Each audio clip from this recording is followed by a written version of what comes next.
Setting up real quick as always.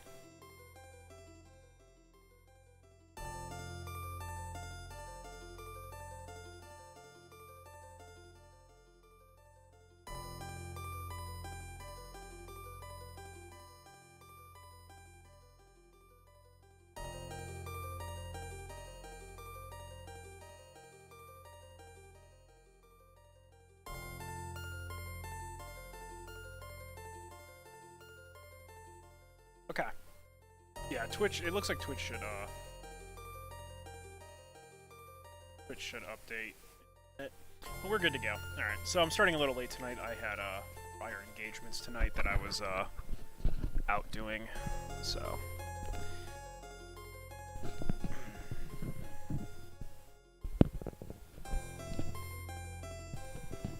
Also, let me, adjust my microphone a little bit.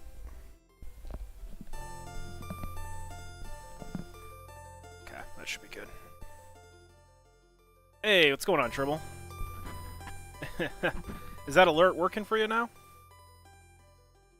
I was gonna say, I actually went into my dashboard, and you can actually go into your dashboard and check, and see if who you get notifications for when they go live and stuff. And it goes for, I guess, email alerts, and it also goes for like mobile. So I was gonna say, definitely check your mobile. You know?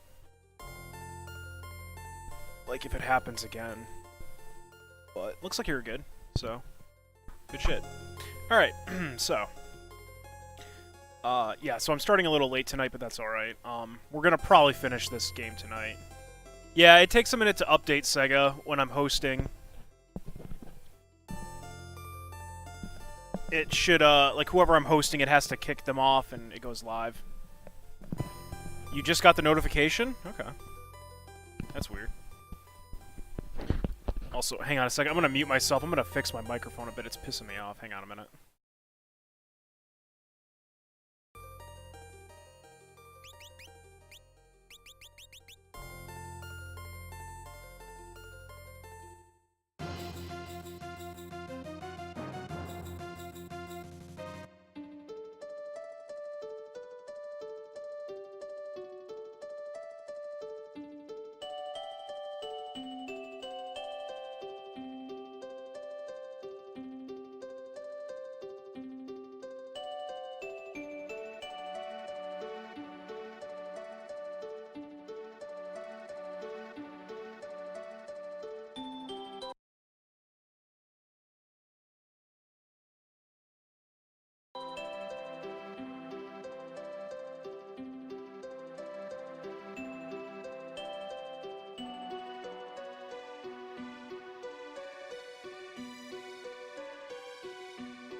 Okay. Sorry about that. I think my mic's fixed now.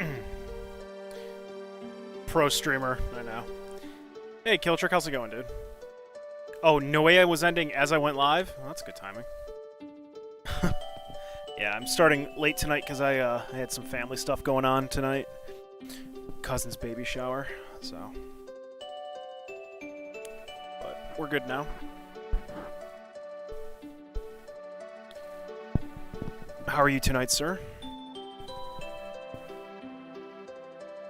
Yeah, I just got on, yeah. As soon as I got on, my microphone, like how I have it set up on my headset, started, coming undone, so it's still kind of fucky. This thing's a piece of shit. Not the microphone, but how I've got it set up. There we go. Okay, I'll just deal with it. Alright, so, we left off, I think we have like one more, oh my god, hang on a minute. Hang on.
Okay. No, I said hang on a minute. No, the mic's working fine. I was just adjusting my headset with it because the headset's a piece of shit. And there it goes again. Oh my god. Yeah, one sec.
Okay, we're back. Yeah, no, it's not the microphone. It's just, like I said, it's just me trying to get this thing attached to my headset. But yeah, I think I got it for the most part, but I'll just have to make do with it. I should have set this up a little bit better before the stream, but I think it's all right for now. If you guys can hear me okay, then that's all that really matters. So I'll just deal with it. It's not the microphone though. The microphone's excellent. So okay, let's get that going, I guess.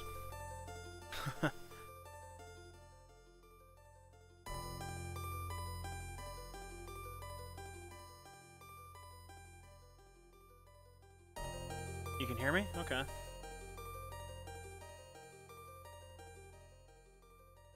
What is... hang on.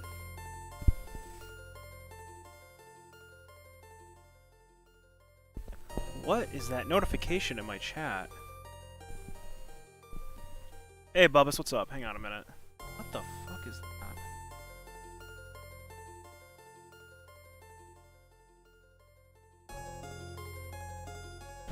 That's weird.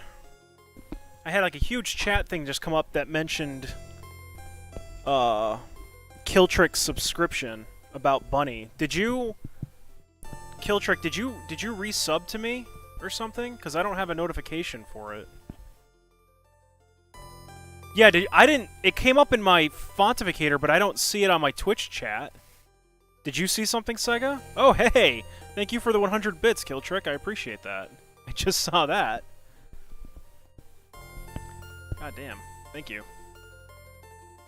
Oh, you just subscribed to me again? Okay. That's interesting. So apparently anybody that subscribes to me through the gift sub, I don't see a notification in the chat about it, but it comes up on Fontificator. That's what was freaking me out, because I'm like, why is it mentioning his... I'm like, why is it mentioning his subscription to me? Like, I don't even see it in chat. So... Alright, anyway. Let's continue.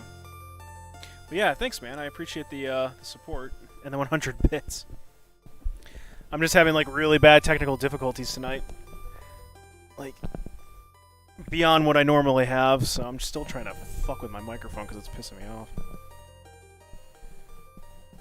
Alright. Okay, anyway, I'll just fucking make do with it. Oh, man. If you guys can also hear my fan a little bit, I apologize. It's a little hot today and muggy, so I kind of need to have it on. But, alright, let's do this. Wait. Did I not save it last time? Why is it playing Sephiroth's music? I thought it was playing the Extreme. Oh, I guess I didn't save it. Well, I guess what? We're, hang on. Hang on a minute. My fucking microphone. Give me 2 seconds.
Okay, sorry. I'm pretty certain I fixed it now. If it acts up again, I'm gonna throw a fit.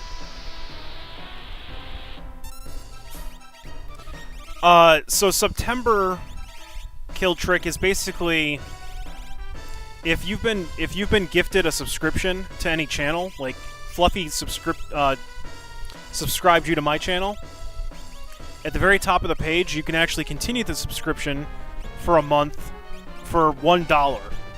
So if you click the little heart icon, I think at the top, or not the heart, the thing next to the heart on the top of the screen on my Twitch page, or I think on mobile it might be another option, but it'll give you like a prompt to subscribe and continue your subscription for a month for $1. So, but you can't do it unless you've been gifted the sub. Okay, that's what I thought you did, because I got a notification for it, but I didn't see any mention in the chat about it, so it must do it secretly. But I don't. Did anybody else in chat see him subscribe to me, or was that just on my end? Like, I don't see it. And yeah, Sega Chief's working on the English version of the game. Also, I swear to God, I saved prior to doing this. But I guess we're gonna have to fight these fucking dragons again. However, I will fast forward it through the red dragon and garbage. I'm not gonna sit there again.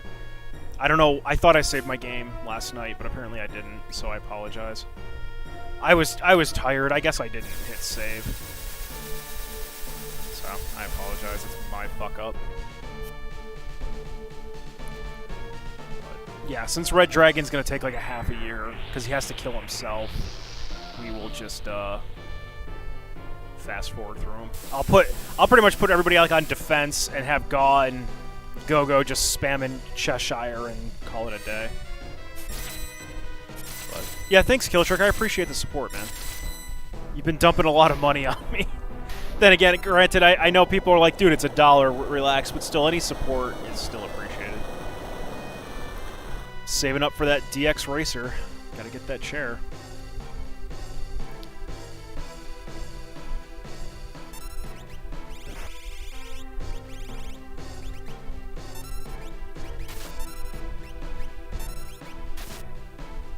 Oh.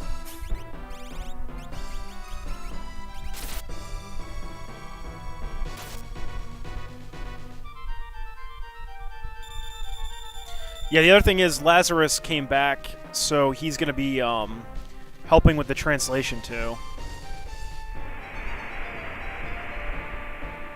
Yeah, this is the Soul Shrine. We're going through so the Soul Shrine's basically like a boss rush mixed with everything else rush, like every enemy in the game. So it's kind of a slog. But I'm very positive we're almost done. Yeah, it's excellent news. Because I wasn't expecting Lazarus to pop back, so I'm very excited that he came back and he's like, "Do you guys want help on that thing?" He's like, "Cause he goes, honestly, I just want to see it done." I was like, "Dude, by all means, yeah, let's fucking do it, man." So, like, hell yeah, get it done.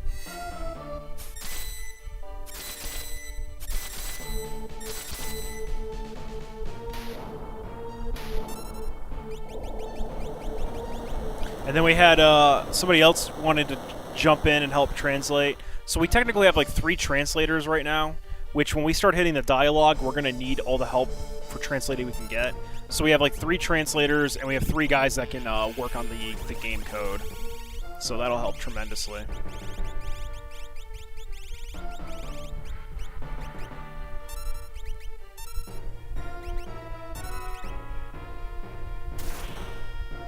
Oh, he's immune to it. No, that's fine.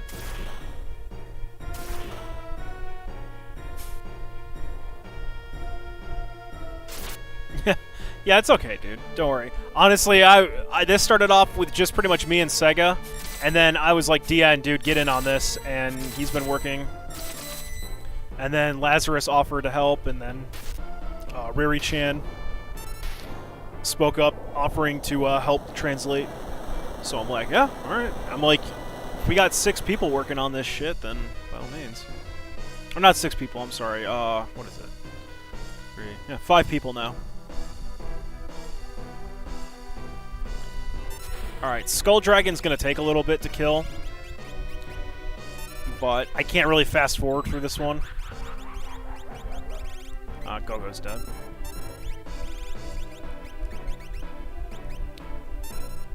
Fluffy offered to proofread, but like I said, I'm like that. I mean, proofreading's proofreading. It's helpful, but we would mostly need at the time we pretty much mostly need coders and programmers and stuff like that. Translators can pretty much proofread too, but it's always nice to have an extra set of eyes that can just go over stuff. So, and there, like right now, there's not going to be a lot of proofreading until we get to the dialogue, because anything that's going to be proofreading, the coders can pretty much proofread it, because all they're doing is like injecting code for like the item list and stuff, and that's not that hard. I mean, we'll comb over it at the end, sure, but yeah, for the most part, this is happening. So, pretty excited. Pretty excited. Like 15,000 or something, so this shouldn't take too long since Rasp is fucking him up. And Magic Hammer will do a decent amount also. You guys are gonna have a heart attack when you see what I'm translating these items to. What are you translating them to? Yeah, oh, hey, what's up, Ruru-chan? Oh, I kept saying your name is Riri-chan, not Ruru-chan. I'm sorry. And I was calling you Chan, not Chan. Yeah, see, I was out of it last night. And I even noticed in Discord, I'm like, his name is Ruru. I'm like, I thought his name on Twitch was Riri-chan. I'm like, okay, whatever. I'm like, some people can have different names. I'm like, whatever. I kept calling him Riri-chan. I don't know why. Hope you have a good stock of Birthday Kiss, Banquet, and Kids on. Dude, yeah, I saw the Kids Entrees. Yeah, that's from Pomado's stream. That shit got translated from Golden Needle. Okay. That's, okay, Kids Entrees is Gold Needle. I don't know what the fuck Birthday Kiss is. I'm going to assume it's Maiden's Kiss. Because if Google fucked up Kiss, then I don't know what to think. So that's got to be Maiden's Kiss. And then Banquet, I've got no fucking idea what that is. If you can put the Japanese text in here, I'll tell you what it is. What am I doing? Will it still be T edition, or will it be? It's gonna be no. It's gonna be T edition. All we're doing is just translating it. We're not changing it. It'll still be T edition. Yep. It would be It wouldn't be good. It wouldn't be good publicity or even good manners if we renamed the mod. All we're doing is translating it. And Sushi's already pretty much given his blessing for the translation. When I first told him I was translating his files and all this other stuff, he was ecstatic. He was like, he goes, that's awesome. He's like, I'm very honored. I never imagined overseas people would enjoy my game. So he was really happy. He even tried to help a little bit with the translation. Like, he showed me his attempt to translate his menus into English. And he goes, as you can see, everything's truncated because of English. And I go, dude, we don't care. Like, we'll take that. We don't care.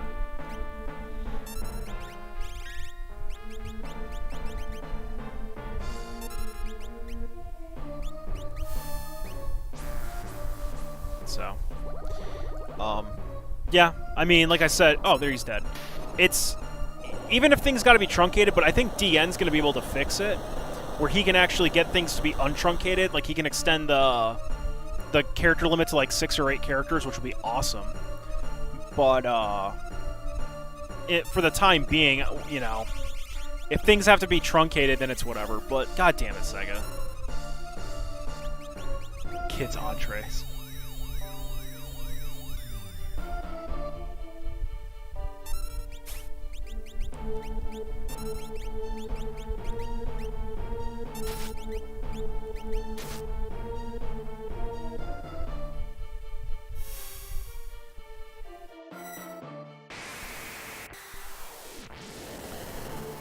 Hopefully the creator doesn't do another major... No, he's done with the game, Ruru.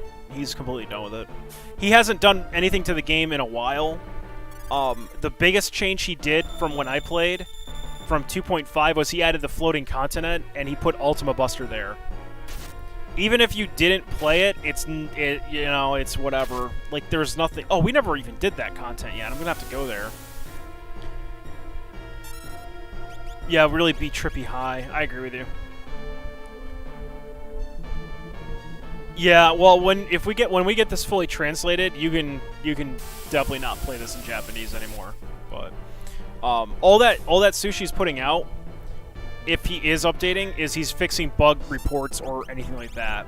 The last, I think from 2.7 on, and he's at 2.9.1, he's only just fixed bug issues, and they've been really, really tiny or small. And playing through this game a few times and seeing other people play through it, the only glitches we've encountered has been the Thomasa game freeze when Strago comes to wake you up for the Burning House event. That's it. That's the only event that's the only time we've seen the game like horrifically crash. So if there's another crash, then it's going to be something very specific, and we just don't know what it is. And yeah.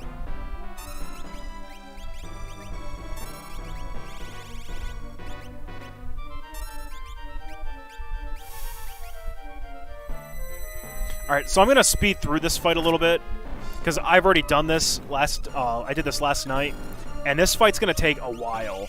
So I really just want to fast forward through it as fast as I can, because this is like the Game Boy Advance fight. You kind of just want to...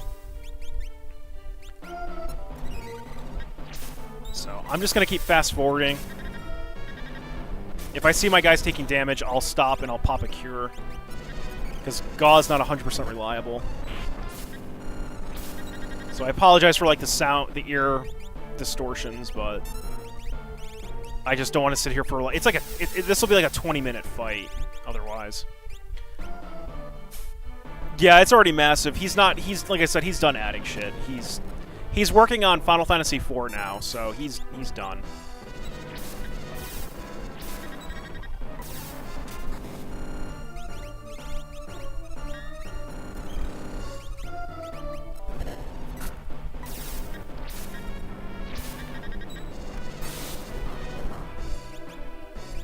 I think he's done. Yeah, there we go. Okay.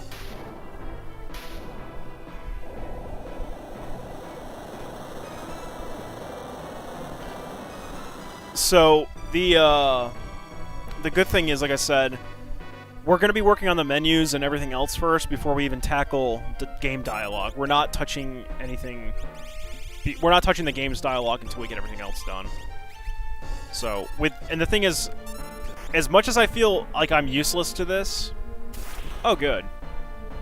As much as I feel useless doing this, it's more so that, like, I'm helping with the translation.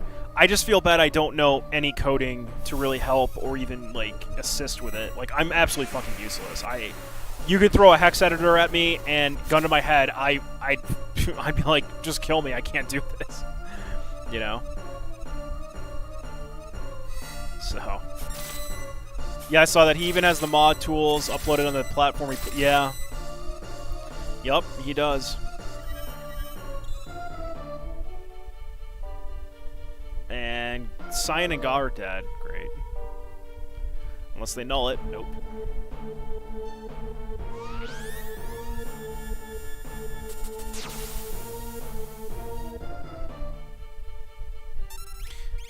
But, the other really important piece is Lazarus. He's gonna put out a 2.9.1 version of this game, of like the menu hack, just to get something out until we can actually get something better out. So that way, anybody who's wanting to play this in English with what you're seeing right now, they don't have to worry about the Thomasa shit anymore, and we can just bypass that and continue on. Because that's the biggest glaring issue. And if people want to play this on console, they fucking can't because of the Thomasa thing. So, he's going to work on that. And I don't have a time frame for when he'll have it done. Last time I asked him about this back in, like, February, he said it would take about 4 hours for him to go through and do it, depending on if the game behaved, basically. And if nothing major was really changed in between 2.7 to 2.9.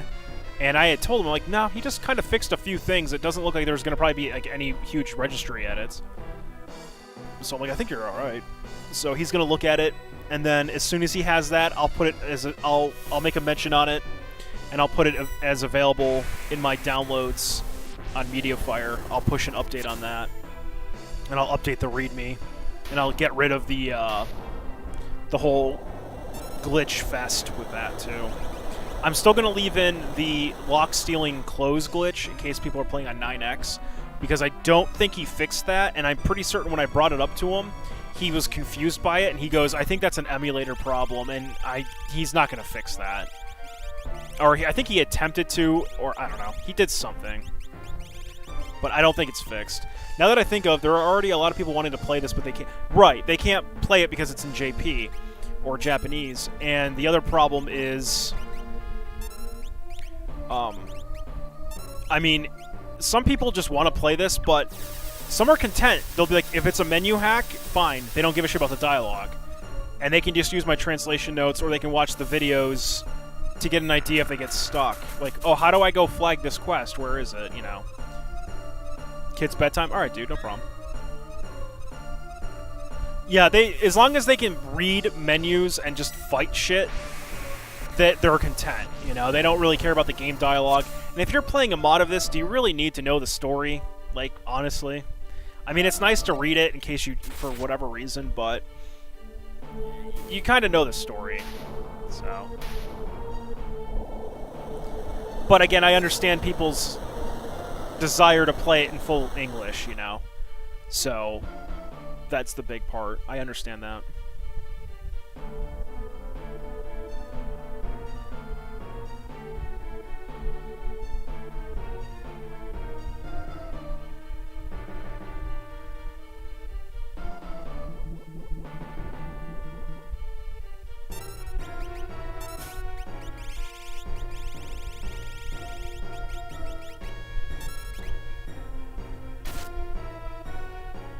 Yeah, if it's in English, a lot of people will really appreciate that. They'll be very interested in playing it.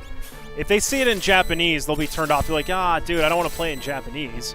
But then it's like you have to tell them, well, you got it partially in English. They'll be like, oh, I'll just wait for it to be in full English. And then it's like, well, we don't know when that's going to happen. And they're like, well, then they'll wait, you know. Yeah, that's the other thing, too. You don't know what you just stole. You don't know what, like, if an enemy's shit-talking in battle, or if it's like the enemy's aura's changed, or he's taken on, like, a magic stance. All magic's nulled. You know, you can't read that. So that's our big concern, is we want to get through all of that dialogue and all the memory addresses and translate, like, right here what Lich is talking to you about. We want to get that translated, and then we'll focus on the dialogue. Even Lazarus had said when he was working on this, before he got busy, that was his goal, too, was to get all this shit translated, and then he would worry about putting it in actual English. So we all agreed. We're like, okay, we don't even give a shit about the script. And then when we were thinking about it, we're like, well, how do we want to even do the script when we come to it? Do we want to just do the vanilla version? Do we want to do like an actual translation? Do we want to translate it? Like, you know, like how do we want to approach the actual game dialogue? But if you've got 3 translators, you can easily split up sections and go at it. And, you know, if we were going to actually translate it ourselves and put our own kick to it. But my stance is, just to save time, we should just get like a really good fan translation and just use that. You know? We can, of course, proofread it, because I'm pretty certain the fan translation is a little fucking skewered. But, like I said, 3 guys, we can read the Japanese text and determine what's, you know, best. And Lazarus was a school teacher for 4 years, too. He's in Japan. So, he studied Japanese for 10 years, so he kind of knows his shit.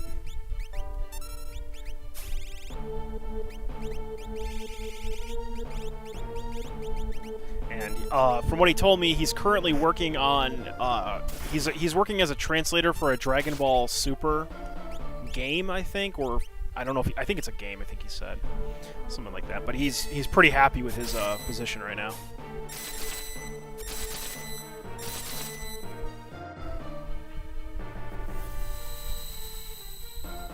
Okay, Cyan just got charmed or confused. But that's fine. He already threw out Tachikasha, so we can fix that.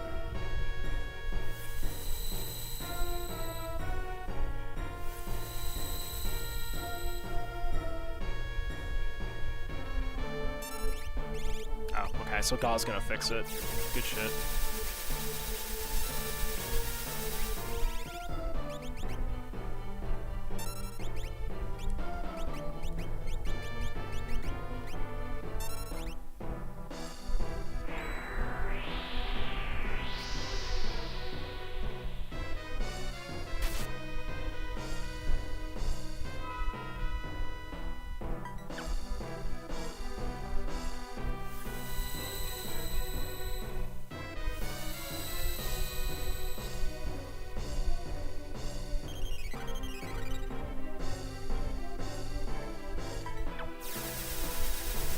Brave New World is the biggest mod for overseas fans, right? So 7T Edition will mean a lot of content. Yeah, actually, I don't know if Brave New World's the biggest English mod for Final Fantasy VI. There's definitely other mods out there that add content, I believe. If you're talking in terms of, like, just vanilla Final Fantasy VI content, I would say Brave New World is the best at trying to rebalance and fix the game to make it as close as to the original product that they had envisioned and what the game should have been like on launch, with a couple twists to it a bit, like, you know, giving Celeste shock or a couple new events. If you're looking for an actual authentic experience, though, I can't recommend Brave New World in the sense of its script, because they pretty much memed the fuck out of the script, and I'm not a fan of it, and BTB knows that. And he's very reluctant to, did they envision rakes? Yeah. He's also very reluctant, and he's very adamant about fixing the script, but he keeps it open, saying if anybody wants to submit a script patch or whatever for it, he'll gladly apply it and put it in the download, but nobody's done it yet. So people can bitch, but no one's stepped up to the plate about it. If you're talking in terms of, like, impressive mods for Final Fantasy VI, Return of the Dark Sorcerer is incredibly good. If you want to see, like, Sushi-level modders taking this game to the next level, or making it their own game, basically, Guy Natic did a phenomenal fucking job with that game, him and his team. And he also had... Sushi also, I think, had help with a Final Fantasy IX song, because Guy Natic worked with making music for the Super Nintendo and also helped give Brave New World the Battle with the Four Fiends song for their dragon fight. How is Brave New World script done? They pretty much just made it really just memey, or he changed up how characters act and talk.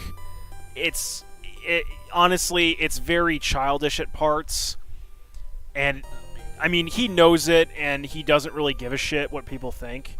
But if you're looking for, like, an actual authentic script, you're not going to find it with Brave New World. They do keep the story for the most part, but, like, Sabin is channeling Ray from Breath of Fire 3 now. Relum swears like a sailor. Setzer threatens to fuck you with a rake if you crash his airship. Things like that. It's like tasteless stuff, and that's everyone's main concern with his mod. But barring the script, because when you're playing a mod who gives a flying fuck about the script, the mod is great. It rebalances the game. It has challenge. It's a lot. It's pretty good. My only quip with it is I don't like how they made the level limit like 50.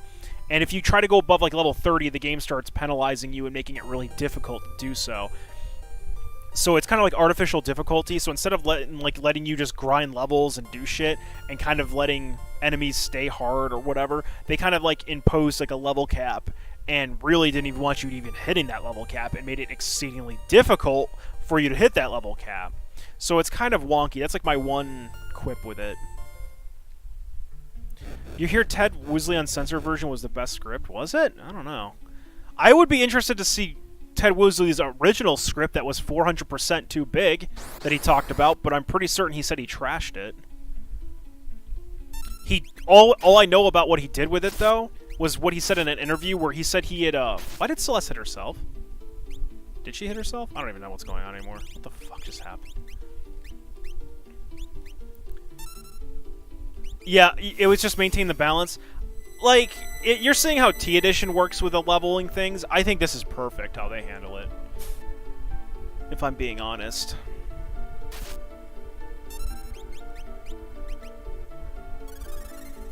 Also, this is a pretty good version of the Extreme, so I'm gonna shut up and let you guys listen to this.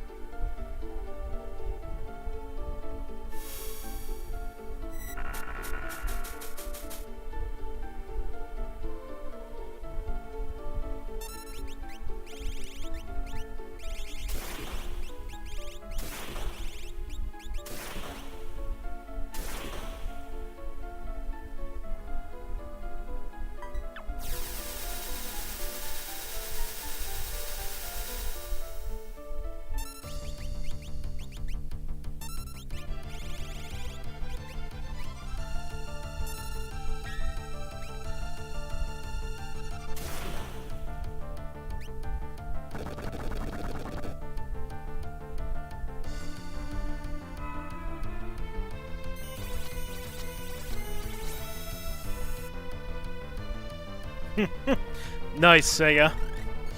Still doesn't top Let's Boom, but I'll take it.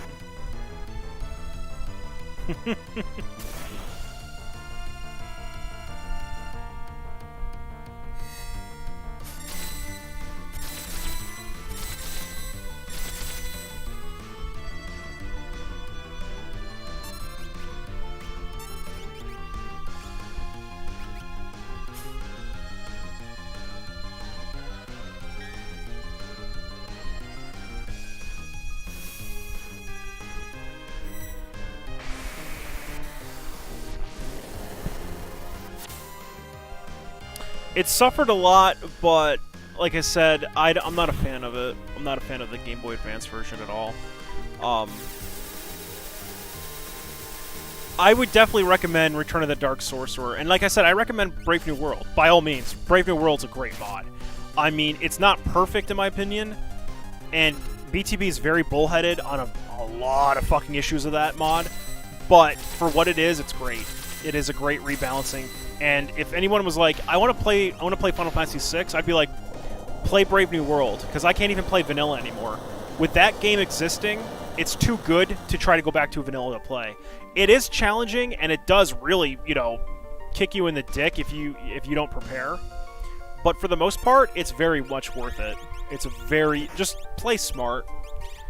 And I've seen only maybe 2 or 3 people off the top of my head that have streamed that mod and looked at it as a challenge and understood what was going on and rised to the challenge of it and wanted to beat it. And I've seen a lot of people play it and just do nothing but baby complain and moan about it the whole fucking time and say, you know, why isn't this like vanilla? Why was this changed? Blah, blah, blah. And it's like, well, the purpose of a mod is so that it's different and gives you a new experience. If you want to play vanilla, play vanilla.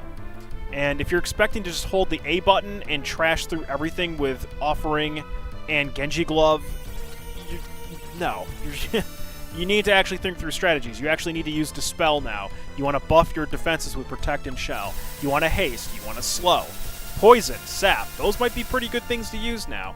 Think, you know, instead of just, I want to punch things till it falls over. Well, you know. Try is what I'm getting at.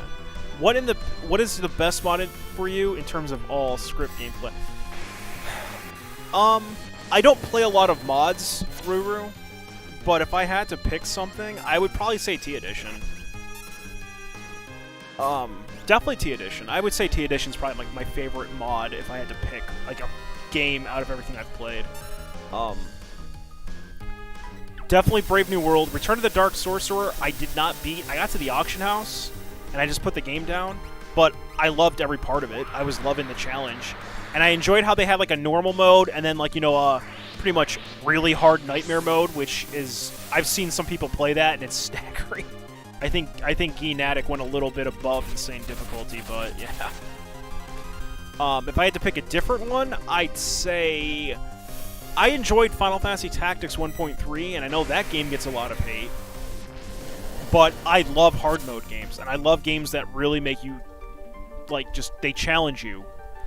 That said, 1.3 is very heavily flawed. In my opinion, a strategy game should be about strategy. There should be multiple ways to win a fight, and not one way. Because if you only have one way to win a battle, that's not really a strategy game at that point. It's called a puzzle. And a puzzle means you have to solve it. Like, whereas a puzzle only has one solution, strategy rewards you for coming up with ways to win, and there's various outcomes to that.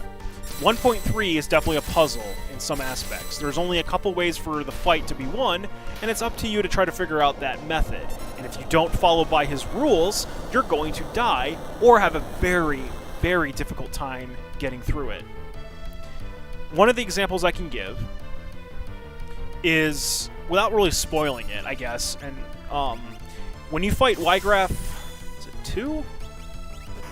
Yeah, Ygraf, yeah, we'll go with that. Ygraf 2, the one that you fight in Orban Monastery. When you fight him, the easiest method to beat him is to just have everybody go as Dragoons. And I believe you give everybody, like, haste or something, like really quick movement. And then you have everybody get immediate turns and just jump. Or you do something where I think you have Ygraf move into range and attack somebody, and he might kill them, but his turn's done. And then you have everybody else jump, and then you have like 4 people or something just immediately land on him, and the fight's over. However, as like a fuck you, there's actually some really good shit for you to steal in that battle. And it's not impossible to fight the battle and steal everything, but it's exceedingly difficult. Because it's like 2 samurais that, I think they know black magic or something, or white. One knows white, one knows black. And then you've got 2 oracles, I think? And yeah, it's challenging. But I've done it. It's a pain in the ass, but it's possible. But if you're just looking to say fuck it and you just want the fight over, just go in Dragoons, jump them, fight's over in like 10 seconds. It's not a challenge. Like I said, there's more than one way to skin a cat in his mod, but if you don't play by his rules or try to figure out the gimmick, you're going to be in a world of hurt. So, again, it boils down to it's a puzzle at that point. You're not playing a strategy game, you're playing a puzzle. And there's a clear difference.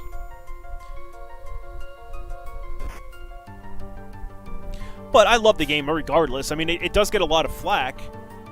And it's not perfect, but I still love the challenge of it. Because I'm of the mind that the original Final Fantasy Tactics was way too easy. It was a very broken game. It was way too easy. Enemies were pretty much stupid. There was like no challenge with it, you know? People do like solo Ramza runs all the time of it. You know, Calculator was fucking stupidly broken. That was like the worst thing they could have put in that game. And yeah, I mean, it was just, there was a lot of problems with it.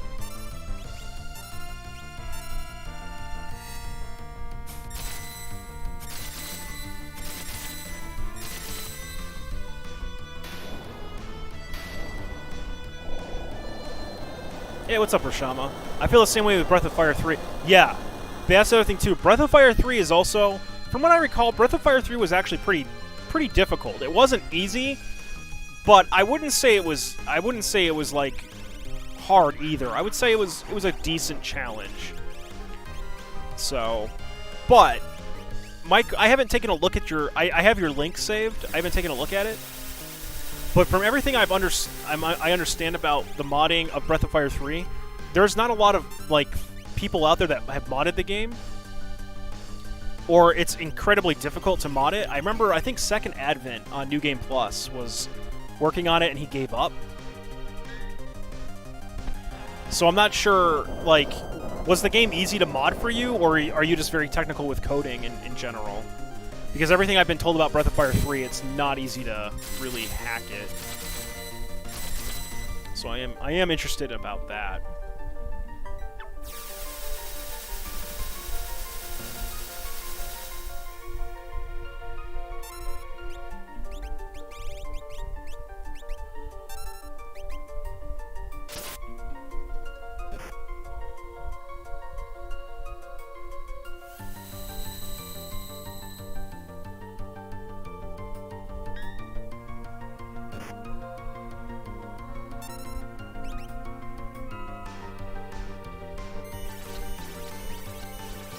It just took a lot of time to change everything.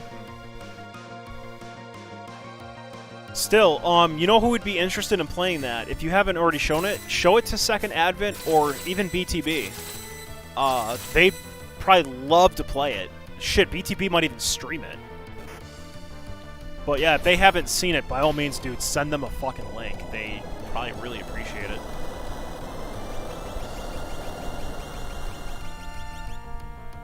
I definitely want to play Breath of Fire 3 again. And then when I do, I'm definitely going to play your mod, because I'm not going to play the normal version of it. I'd want to play a mod.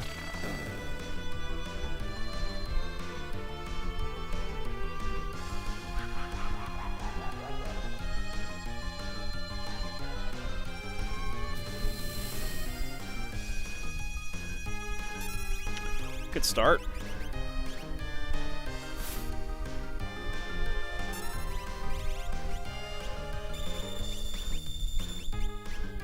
One of my least favorite bosses in 4 is Plague. You hate Plague. Plague's easy. You just rush him. He's not that hard. Plague's actually like one of the easier bosses in the game. You got plans for them? That's cool.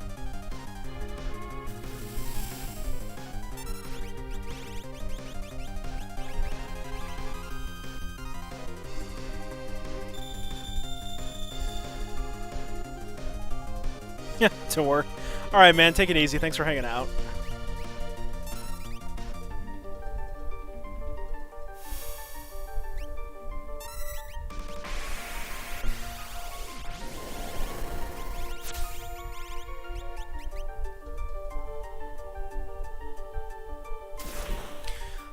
Well, I do know for a fact, oh good, it's Gaza Zombie doing Raccoon. Will that cure his Raccoon?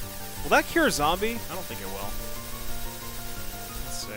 Oh, good, it's curing him. Great.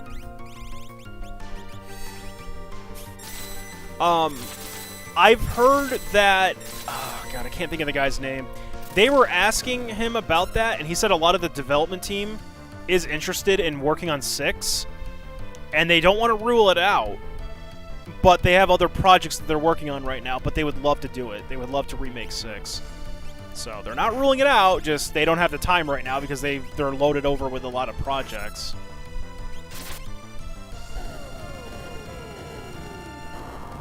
You're off Mondays and Wednesdays if you ever do plan to stream. Okay, yeah, I stream Wednesdays, so definitely I can do that. I can definitely stream it Wednesdays. But my schedule is like a little wonky right now because pretty much I'm booked through October right now with games. But once October ends and I get through Final Fantasy Tactics and my Castlevania marathon, I'm definitely going to start looking at other games I want to add. The only other thing I had in mind was Tales of Phantasia on PS1, but I can definitely add Breath of Fire 3 too. They couldn't port it. Oh, but you know what? Let's see. Let's let them get through 7 first, and then, you know, start hoping for the best. Because right now, they can't even get through 7. So. Which, that's scary. And I don't even know. Like, did anybody play Dragon Quest XI? Was that any good? Because I heard some bad shit about that. It's something about like blandness with the gameplay. The music sounded like MIDI tier, and all this other shit. So that doesn't give me hopes either. If Dragon Quest is faltering, what's that say about Final Fantasy VII? But then again, I've never personally been I've never been a fan of Dragon Quest. I've never like I've played a bunch of the games. I just could not get into them like at fucking all. And I tried. I think I own 4 for the DS. I own 8 for the DS and the PS2. I think that's the only 2 I own. I think I only own 4 and 8. But I've played 1. I played 1 when I was a kid, and I beat that. And me and my friend fucking hated it. We were like, this is like the most boring game.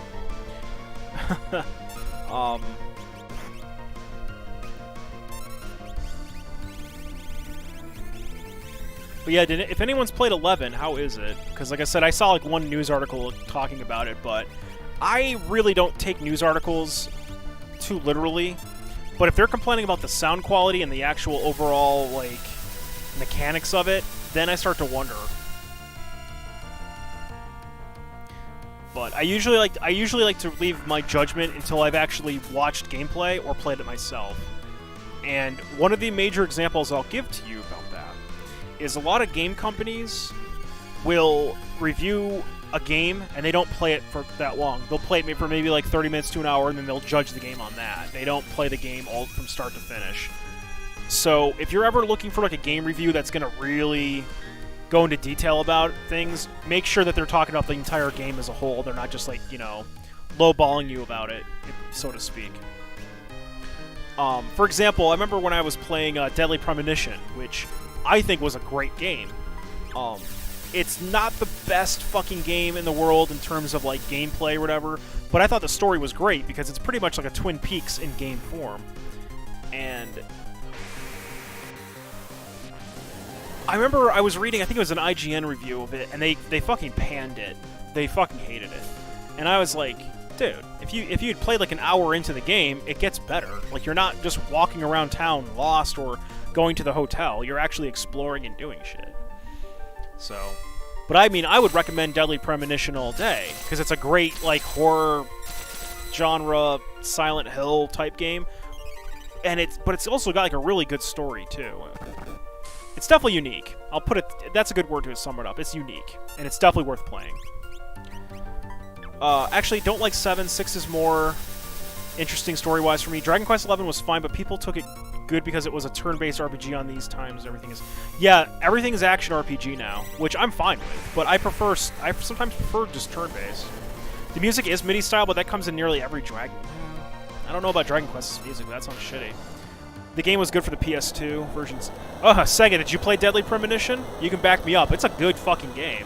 The story's kind of like, what the fuck am I playing? But it's good. It's fucking good.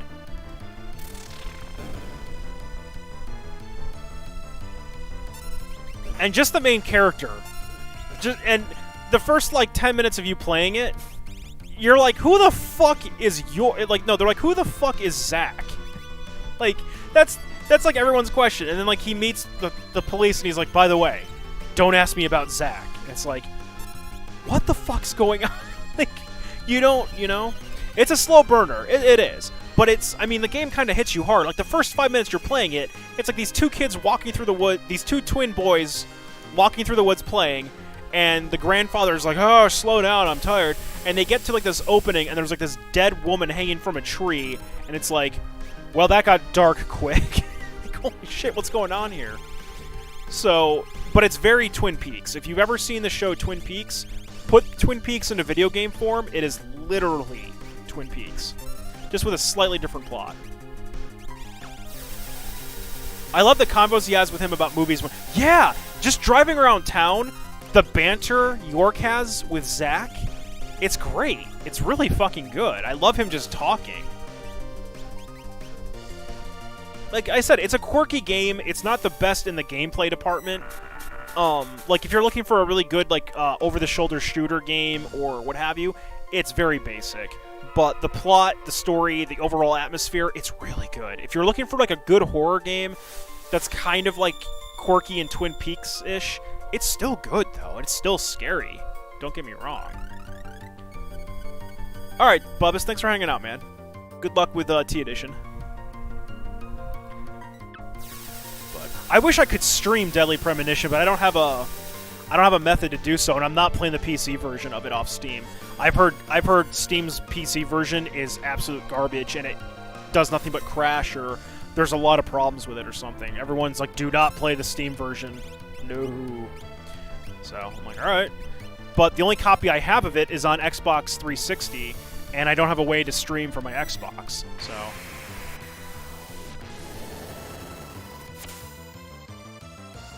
But it's... I can't recommend the game enough. Like, if someone was to ask me, like, oh, what's a good, like, horror game? I'd be like, dude, Deadly Premonition.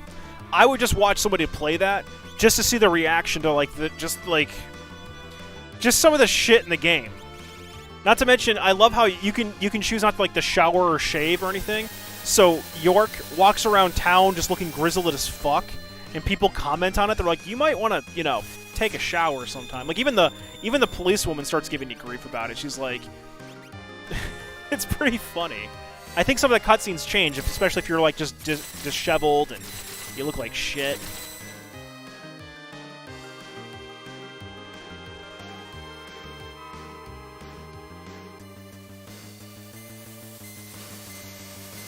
But it's a good game. It's a good game.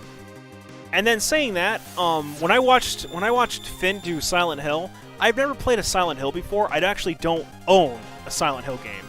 I've never been a fan of Silent Hill. And I was watching Finn play, I think he played all 4 games, and there's 5 games or something like that. I didn't care for it. Like, I was watching him play it, and I go, these games just don't look that great to me. Even when I was growing up when they were around, I remember looking at them and just going, these look like Resident Evil hacks. Like, they look like it literally looks like Konami just ripped them off. And, I don't know, like, even the voice acting and the plots didn't really make sense to me. So I was kind of, like, just turned off by that. I was like, I have no idea what's going on. But, I mean, if people enjoy Silent Hill, that's cool. But, I watched him play, like, 4 fucking games, and I was like, I'm not invested in this at all. I have no idea, you know. I'm more of a Resident Evil guy. Yeah, same Sega. I prefer Resident Evil, hands down. I'm definitely a Resident Evil guy. Yeah, I'll go back to older Resident Evils too. And like when I play it, I want to play it as a challenge, so I'll do like a stupid fucking knife run because I'm an asshole. But there's sometimes I'll just be like, you know what? I just feel like playing the game to play it, so I'll just play it normally. But I only play it knife only because I want a challenge, because it's not challenging for me to play like Resident Evil 4 with guns. There's no challenge in it for me. Chief Irons Ashford, yeah. I actually have not done a knife run of Code Veronica. And I've actually only beaten Code Veronica once. Right when it came out too. Code Veronica was actually the first Resident Evil I owned. So I have that for PS2, and I still have it. I own Resident Evil... I own Code Veronica. I don't own 1, 2, or 3, like the original versions, but I own the remaster of 1 and 0. I own, like, 5 different copies of 4. I own 5 and 6, and then I own 7. You could do that. You could do that in every game, Sega. It was just kind of wonky in how it worked. Unless it's like an actual trick now that in Veronica.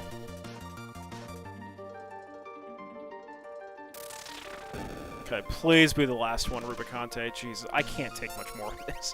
I want to go home. I don't want to fight Soul Shrine anymore. This was a horrible mistake. Is there a cool Chrono Trigger mod for SNES to play? Do you want a hard mode? Because if you want a hard mode, I think it's Lavos' Awakening is very challenging. It's pretty much a stat hack, but it's pretty challenging. If you look on New Game Plus, I think there's a couple options. It's like Lavos' Awakening and something else, I think. If Fathlo was here, I'd ask him. Because he plays a lot of Chrono Trigger shit, and he was playing Lavos' Awakening yesterday, I think, or a couple days ago.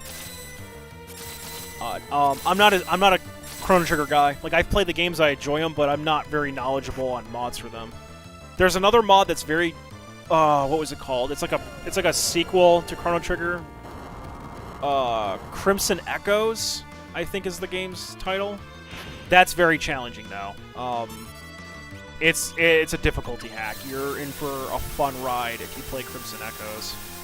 So, Lavos' Awakening and Crimson Echoes, you can start searching through those, see what you find.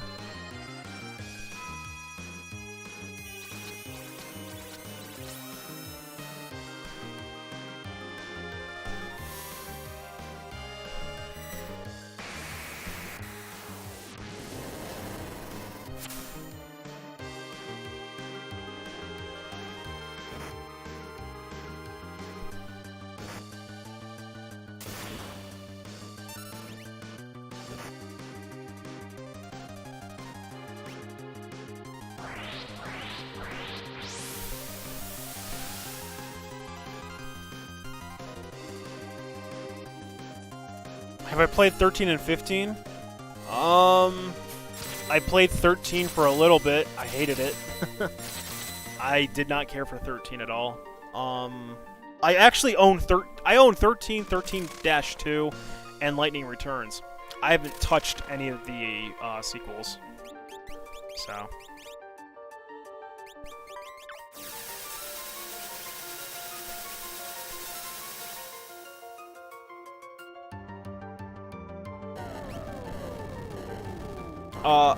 And then for 15, I own 15. I haven't played it yet. Holy shit, Go-Go. That flare was through Shell, too. Good God. Good God. God. Rubicante is not fucking around, is he?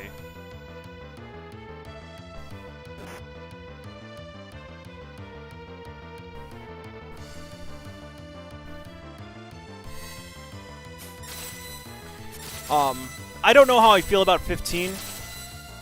We'll see. I could stream 15 blind, but I don't know if I want to do that. I probably want to play the game, like actually just enjoy it casually, not have to stream it. But it's an option. I could play it blind, and I can stream it. Oh, God damn it. Well, this is gonna suck. Please do not kill Gaw. Let me get Go-Go up. That's fine. New number of the series that contain the magic.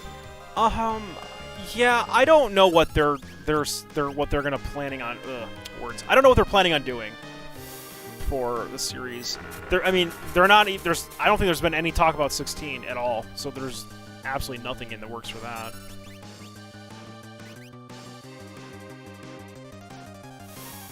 All right, Ultima has to be the final boss.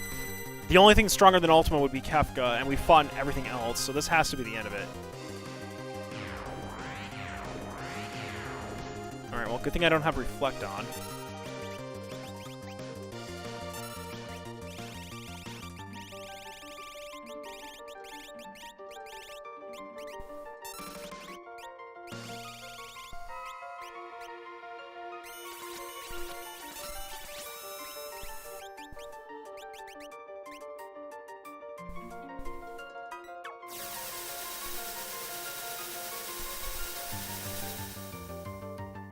For the most part, Ruru, I've given up on Square impressing me with Final Fantasy games.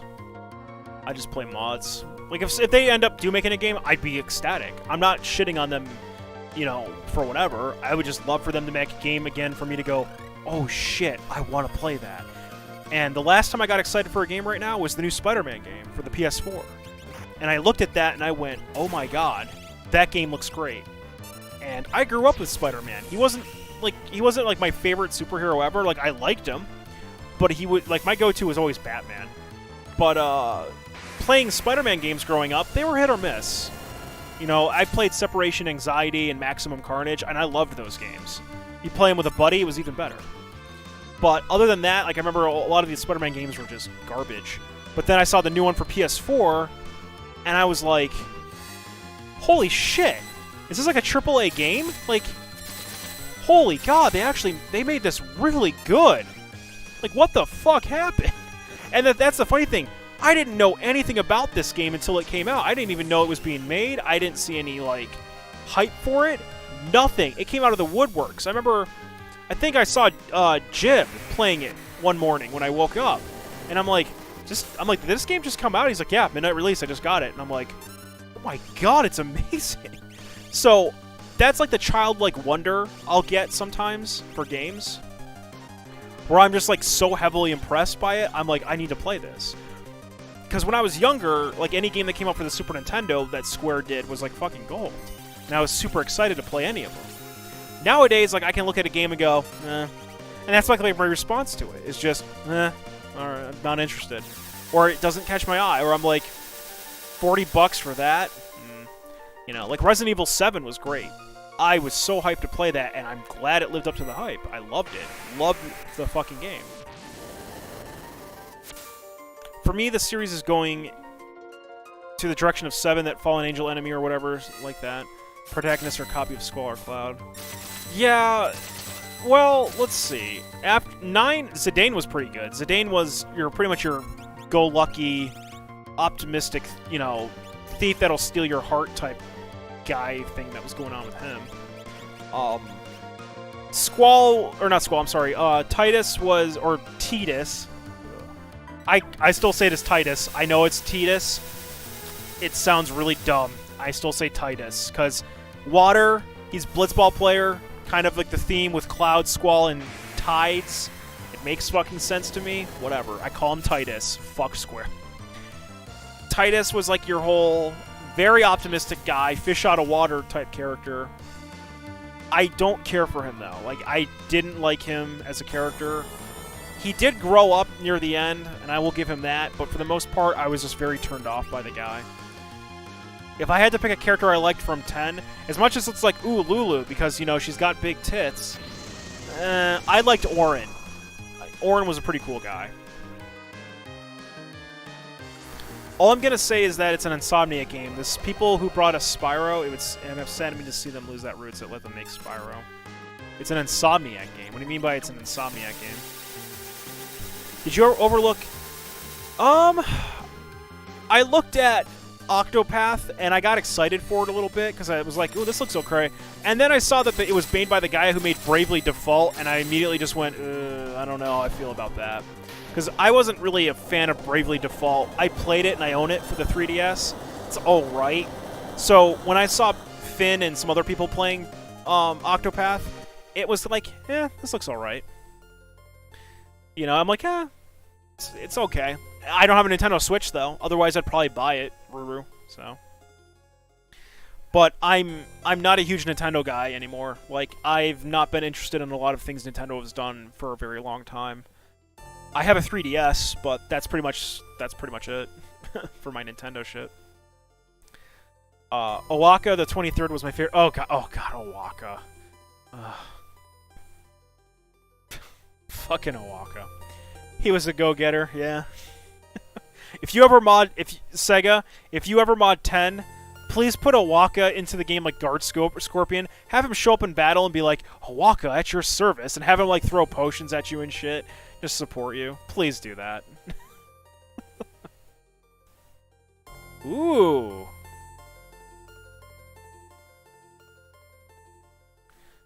Master Crown.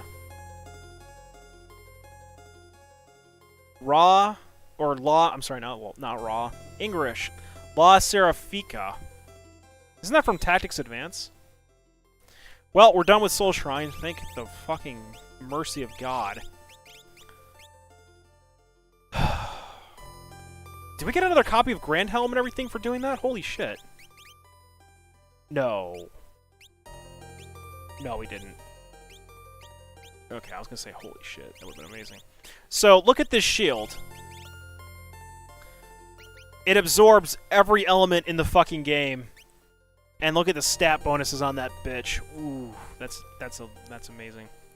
Yeah, the recent Spider-Man game is amazing.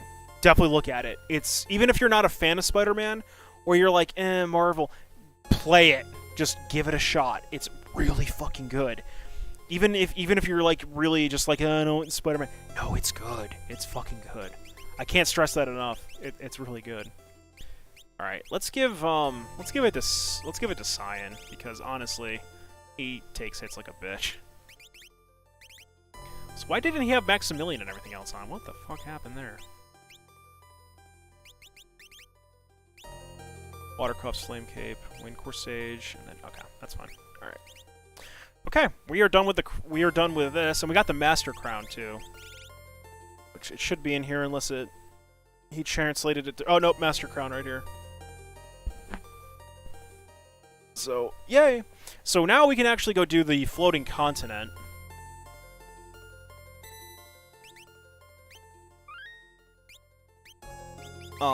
Which is a whole new dungeon to fight Ultima Buster and see what that happens there. Because he's been removed from Kefka's Tower. So we can go do that, and then we can actually hit up Kefka's Tower, and that'll probably be the end of this, because I do not plan to do EX mode, mainly because EX mode is not in English, and it will be in raw Japanese, and I've previously, in my last playthrough of this game, I've done EX mode, so there's really no point in me showcasing that off. So, I'll pretty much be done with this once we do Kefka's Tower. Can I leave? There we go. Insomniac Games was the team that... Oh, the Spiting game. Gotcha. Okay. I dream the day every description and dialogue is translated on it. Yeah. Well, we're aiming for it, Ruru. We're aiming for it. Alright, let's take...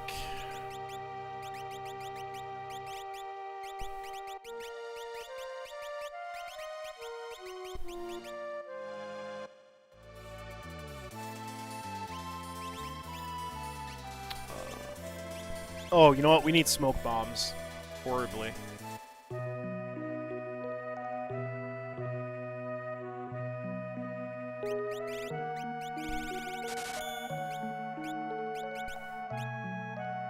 Hey, Gabbo. How's it going, man? Alright, so we're gonna go do the new floating continent, because I nearly forgot about that little shindig. But, once we get through Kefka's Tower... We can leave, which I will do, and we'll go and do the sealed cave because I have to go fight Shin Ryu. So, worst case, I don't know if I'll finish this tonight because I've only got about a couple hours left on my stream. So if I have to dip in tomorrow a little bit to finish this, so be it. And then I'll probably just jump right into Resident Evil 1 right after it. Do my knife challenge. Pray that goes well. I can just see me getting so fucked over with hunters. I'm gonna be like, I've got no healing items. There's like 5 hunters in this next room. Christ be with me, because it's not gonna go well.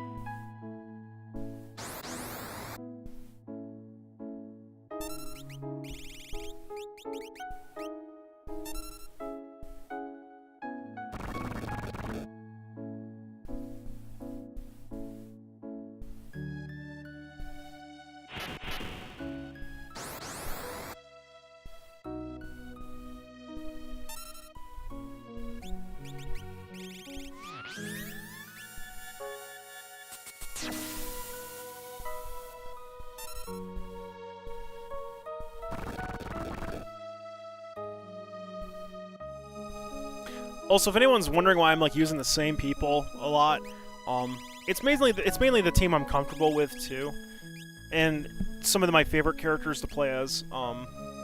Even in the mod, like I'm not a huge fan of Setzer. Like he's not a bad character by any stretch of the means, but I just don't prefer to use him. I prefer to have like a rounded party. So like having Celeste as my magic user, Cyan is like my damage dealer, Ga is like my support healer. And then Gogo is pretty much the jack of all trades. He can do everything, but he's also like the buffer and he steals. So instead of just bringing like 4, you know, heavy damage dealers and whatever, but it's like I have a rounded party. And I can swap Cyan out for like Edgar, which I probably will do for Kefka, because I definitely want Jump for Kefka.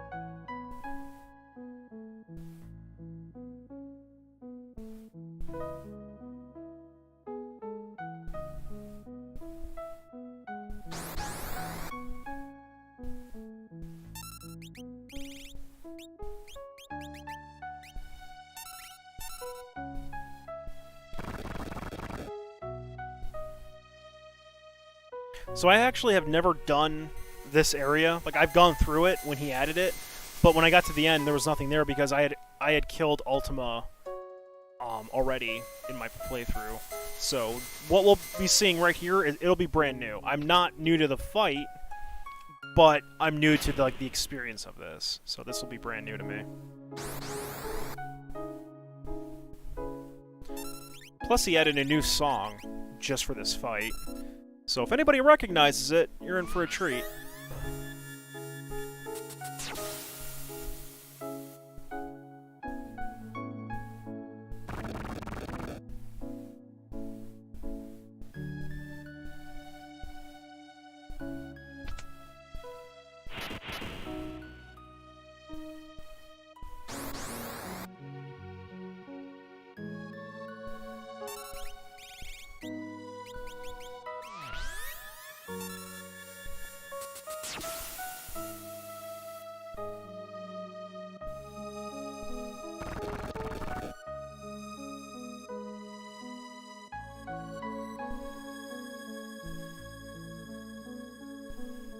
going the right. I can't even recall if I'm going the right way or not. I hate the floating continent. I've never enjoyed this dungeon.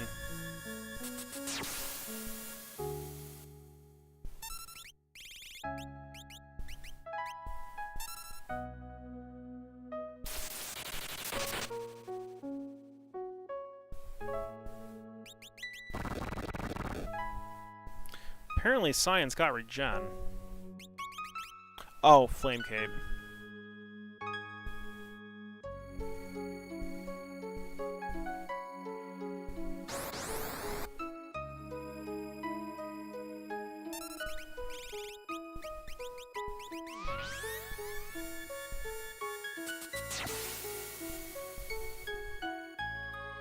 Alright, Ruru. Thanks for hanging out, man.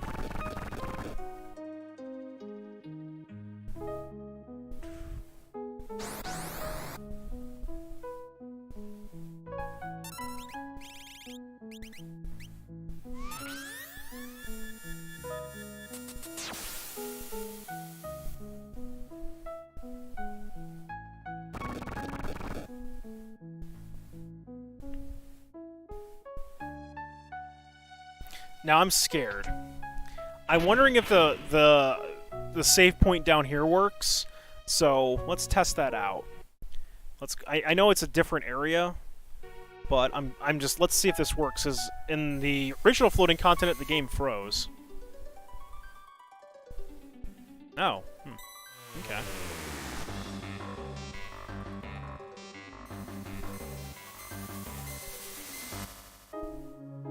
Okay, so that works. That's good.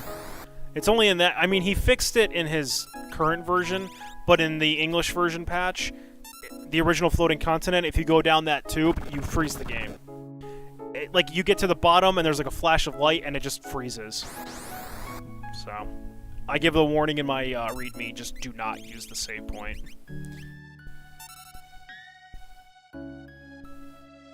Which sucks if you're playing on console. That means you have to pretty much run through here in one go and don't fuck up.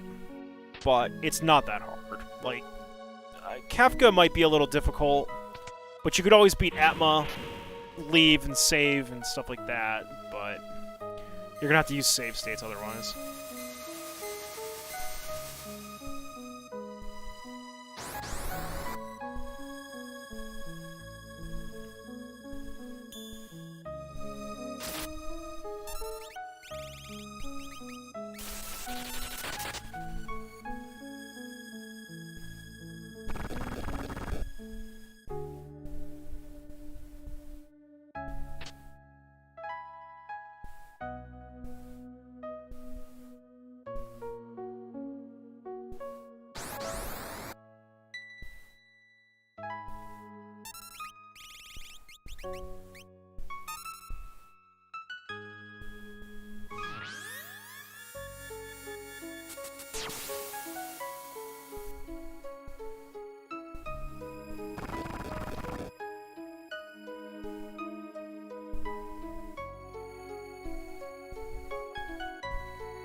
This song? Yeah, I don't know what it's from. Anybody got an idea?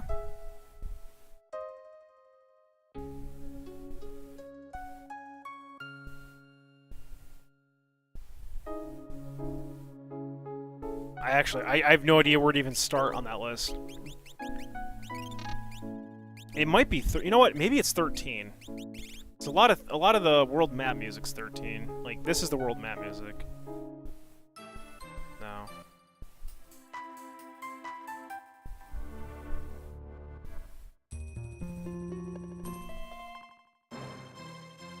It's nothing from 11, I know that. I would have recognized it.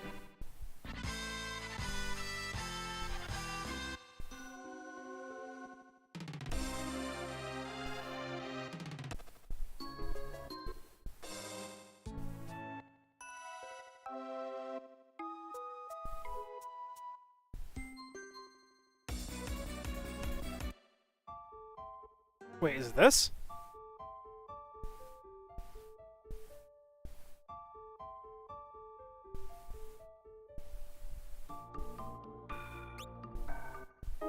No, it's not. It's similar. Alright, we are here, so let's save it and see how this goes. And enjoy the new track. If you don't recognize it, I'll just tell you where it's from.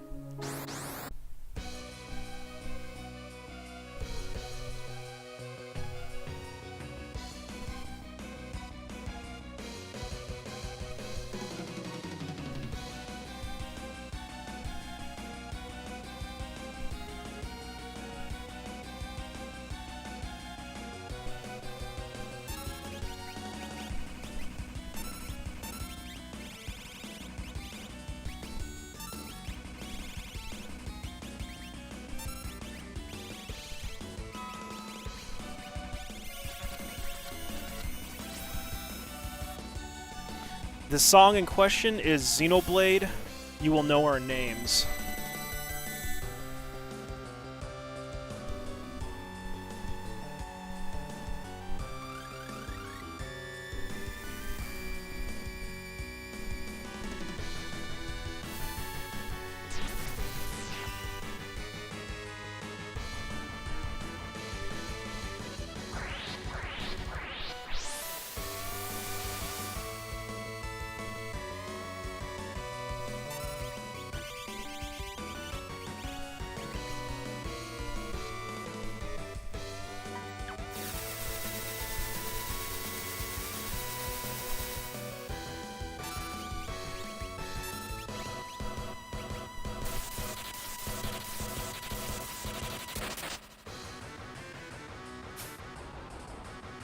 I got the steal, whatever that was.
Yeah, Gabo, he's on Exdeath's costume.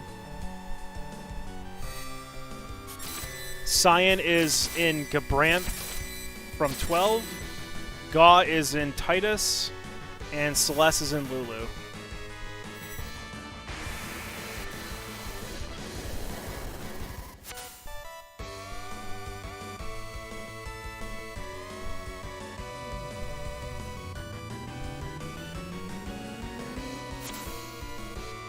He's already dead. Good stuff. Then again, I already beat him in the Soul Shrine, so I wasn't expecting much of a challenge after the Soul Shrine. We got something from it, but I can't read it, because jargon. We should be able to see it. Well, whatever we got, I don't know what it is. Unless it's like another Ultima sword, maybe. Yeah, I mean, keep in mind, look at my levels, and I'm playing pretty decently, I would say. But if you saw me do the Soul Shrine, I was getting my ass kicked in a couple of the fights, so it's not all just smooth sailing. And I don't... Duh, what? Did I get 4 ultimate? What? How did I get... You know what? He must have dropped one in the Soul Shrine. Then he just dropped one here. And then I might have stolen another one, I guess? Holy fuck. Okay. Good lord. Alright, so I got 4 ultimate weapons. So the sad thing is we have to walk out of here. You can't teleport. But that is the floating continent now. And now we get to go to Kefka's Tower. And there's a new event. 2 new events in Kefka's Tower. And I need to make sure... Does anybody know... Actually, I can't even ask that question because I don't even know how to word it without confusing people. I was going to say, does anybody happen to know offhand which path or which party fights a dragon or something with a staircase to the left, I want to say? It's like a room with something in it, and then to the left is a staircase, and I think it leads up to Guardian. But it's the left side room. I would imagine it's party 1. But I need to know that because I need to put Terra in a specific party.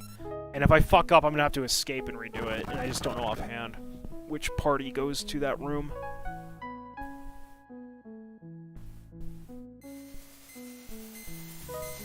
But yeah, we have 2 new events in Kefka's Tower.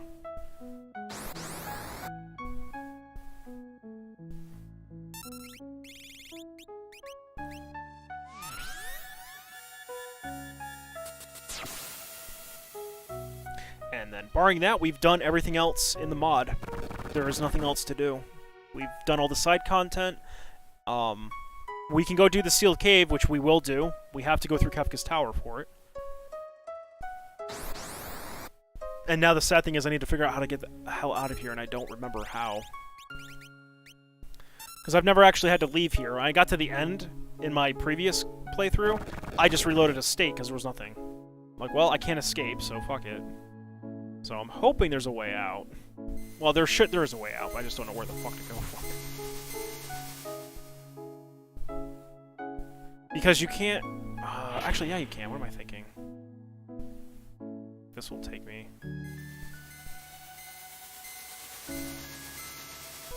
Okay.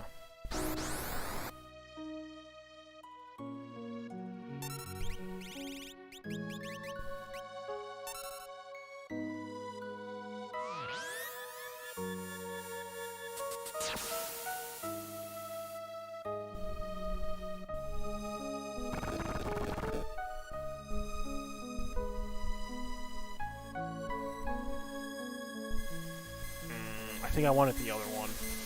Yeah, let's try the other one.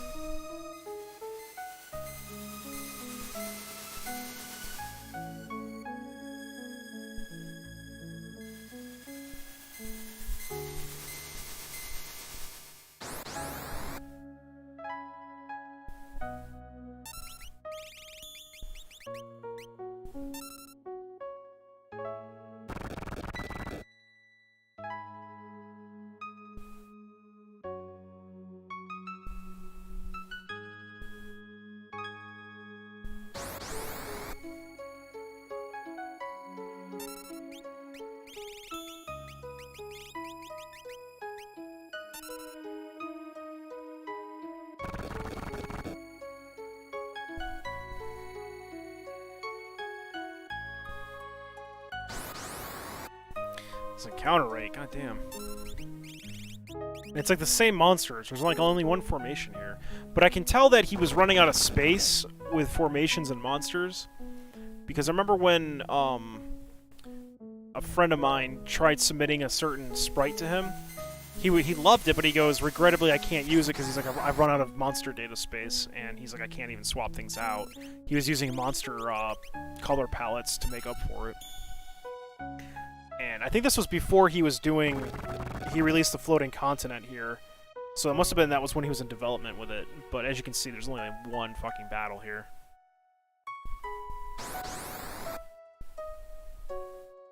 So he must have been really pressed.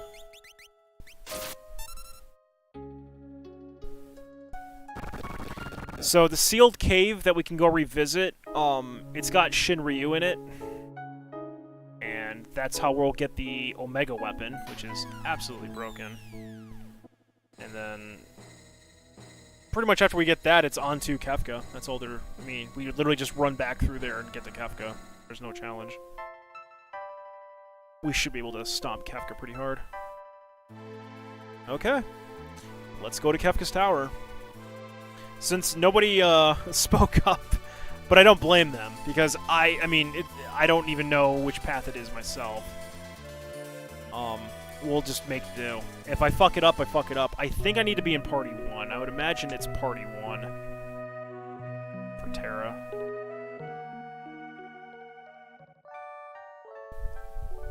But if I get there and I see who I see, then I'm gonna swap it out.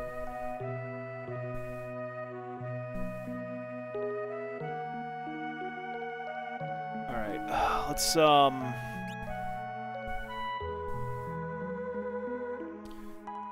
see if anybody needs the rust. Edgar does. And Strago. Okay. So now comes the hard part of deciding which two people are going to stay on the ship. And I think I'm going to pretty much leave probably Relum and Umaru. I'm not too keen on Umaru for this, but we'll see.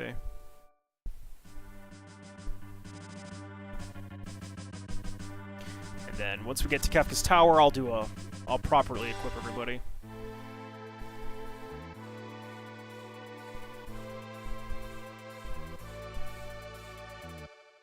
I'm just gonna go ahead and first do a save. Okay. And then I'm also gonna do another safety save. There we go.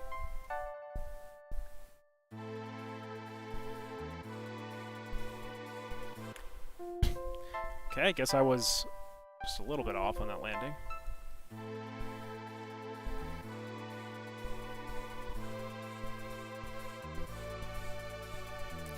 Alright, so we'll do Party 1 Terra. We'll put Strago with her.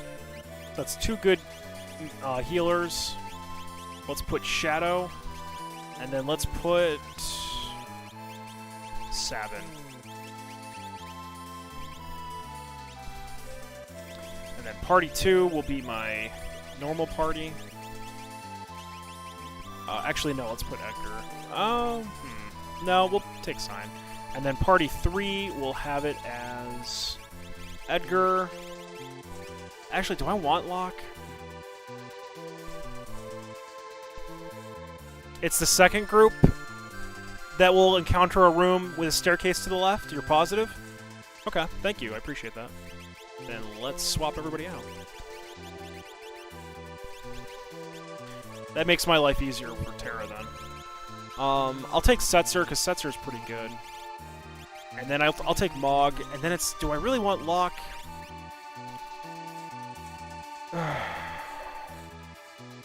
You looked on the map? Okay. Thank you, dude. I appreciate that. I guess I could take Locke. I don't really need Relum. She's kind of low level. Umara wouldn't be a bad choice, but I'll take Locke. Why not? So we have the Yeti flying the airship, or the 10-year-old. It's in good hands. Also, I don't know why Setzer's facing away, but whatever.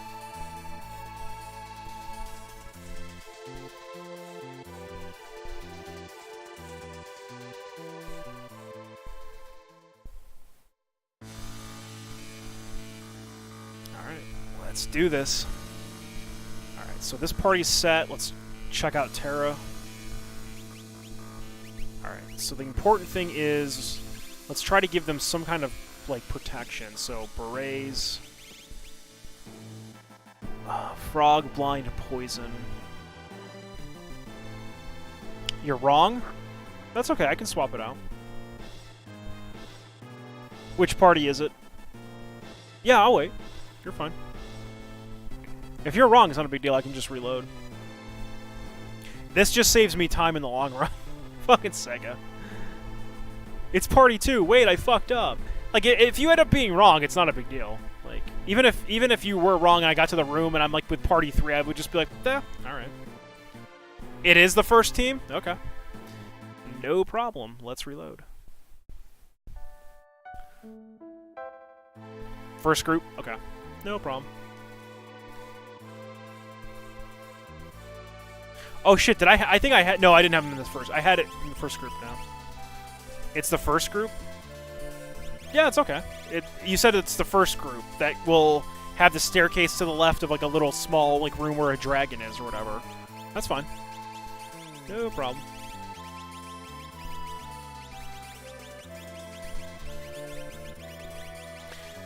And even if it's wrong again, I don't care. I'll just escape out and run back there. It's not a big deal at the end of the day. Mini poll, Bull 2 or BLT? Ooh, I don't know, dude. A BLT? BLT. Bull 2. Forget what? No, dude, you're okay. You said it was party 1. We'll do party 1. If it's wrong, it's wrong. I don't care. Forget it. You choose the right team. Are you upset? Dude, I'm not upset. You choose the right team. No. You said it was party 1 for Terra. You said it was party 1. I'll just do party 1 then. Yeah, I'm not... Dude, I'm not upset. It's not a big deal. But, Sega, I would probably just do, like... I'm okay? Alright. I'd probably just do, like, Bull 2, honestly. Have the first one Bolt, and then do the second one, like, Bull 2. Because DN plans to expand the spell list. So, just get something down until we can correct it, you know? That's all. If you wanted to do BLT, that'd be hysterical.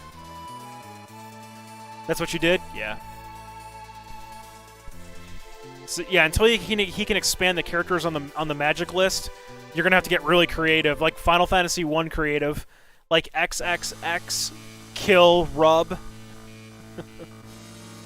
right, so let's see. We want to get Barette's or something. Actually, let's give her water cups. Ooh, we'll give her the Soul of Thaumaja. Let's do that, and then Shadow.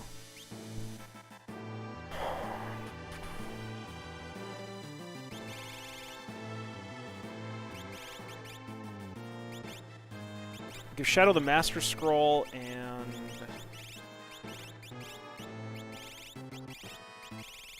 What does Kachusha do? Petrify, Berserk, I think that's Confuse or something, or Silence, I can't remember. We'll do that one. The chat was laggy? Oh, okay. Yeah, no problem. I appreciate the help, dude, but if you thought if I sounded like I was mad or if I was, like, shooing you away about it, no, I wasn't. I was just saying, if it ends up being wrong, it's not a big deal.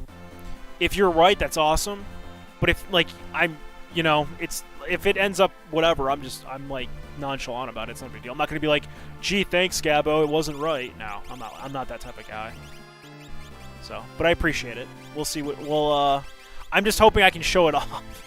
Because I need Terra in a specific path for the event. Alright, so we'll give him the Barrette. Actually, no. Let's give him a Bracer. If this is wrong, he's gonna get on the plane and show... Yeah, pretty much. Do you like... He's gonna be like Jay and Silent Bob. Pulls out a paper. Are you so-and-so? Yeah. They just beat me with a houseplant. Placards saying why. Yeah. Alright, Strago... Strago will give him 2 earrings. We'll have him as the mage caster. Which means, if I gave Terra the Soul of Thaumaja, she needs an earring instead of water cuffs. The Leo Showdown is with the second group. Oh, you already know about it. Ah, fuck. That's okay. I was trying to make it a surprise. I didn't know if you knew about it or not. That's okay. Let's see. So Terra... We want her magic as high as possible, so Wizard is 3. I'll give her the Ragnarok. There's no point in giving her... The map was confusing? Yeah, I figured it was. It's not a big deal, though. Did I get 2 Lord? Oh, yeah, I did. I think I... No, wait, actually, where's Celeste?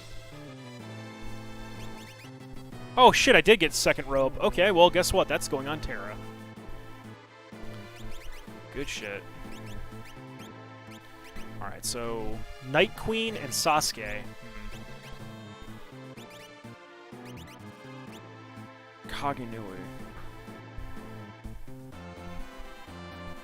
No, he loses a lot of attack power. No, I'll keep him with the evade. That's actually... Oh, actually, Windmill. It's not... Nah. Naragitsu. Rising Sun. Hey, what do you think about the 7 remake? So...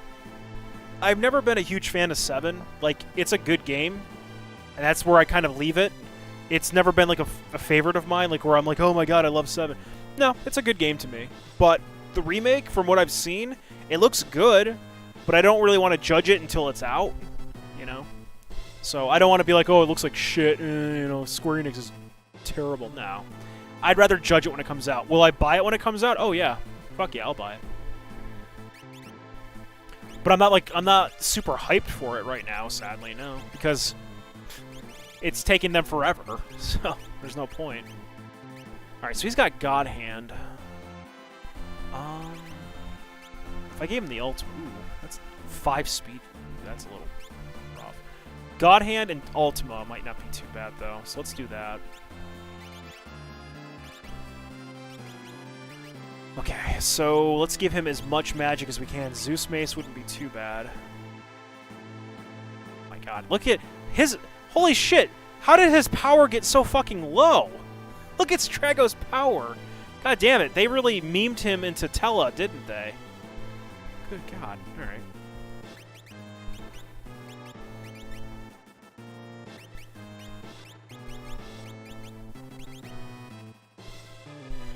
I haven't played 15. I actually own it. I haven't even sat down and played it yet, but I do own it. I don't know what version of it I own. I just have, like, the basic copy. I think it comes with, like, the code to get the Masamune, I think, or something. I get some sword. I don't know. I can't remember what it is. Might be the Muramasa. I don't know. Something with an M. Black robe is better.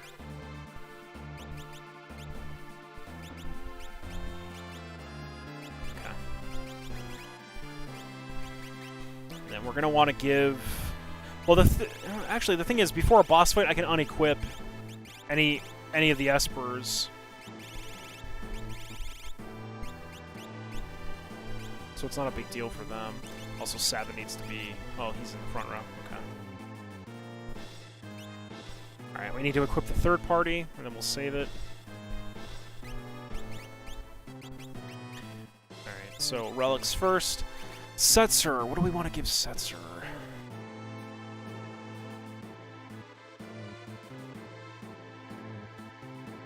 Probably going to want to keep him as a slot user, spamming his abilities and heals. We'll give him an earring, and then we'll give him like a Katyusha or something. That seems good. Edgar's already got a ribbon and an Earthgreave on. We'll keep him with that. Locke, we'll give him a bracer. And...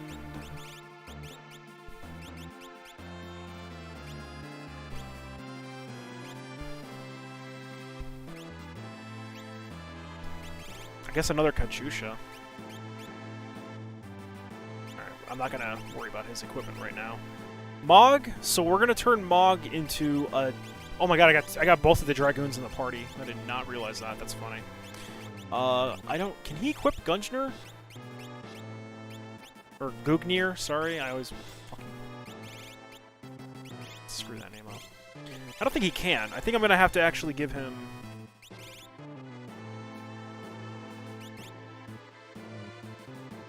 Well, actually, let's see if this works. He needs Hiryu's Horn, or whatever it's called in this, Dragon Horn. Yeah. Does that actually give him jump? It does. Ooh, that's awesome. Okay. So Mog can use that. So we'll give him that. And then we're going to give him Earthgreaves. And then we'll have him jump with... Holy Lance seems pretty good.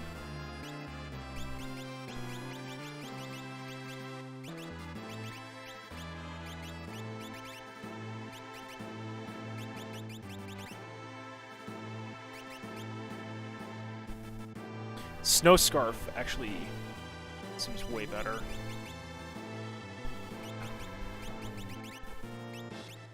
Alright, so let's go equip. So Locke's got the kitchen knife and Excalibur. Actually, I think his... Where's the Valiant knife? Or whatever it's called. Oh, he's got Elven darts, actually. No, I'm gonna give those to Setzer, I think. Valiant knife. I could give him that.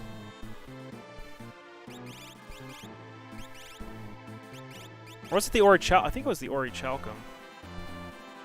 It's saying Excalibur is better. That's weird. Oh.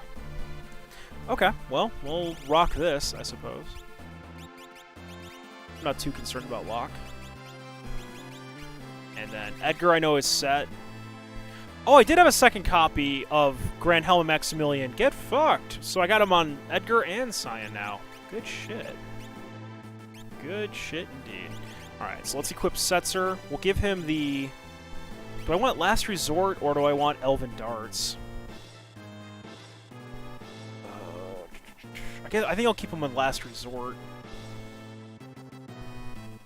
For now.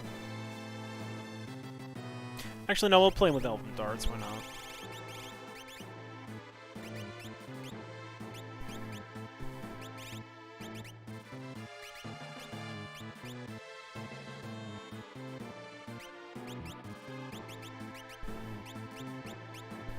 Alright, so he can be in the back row because he's using darts.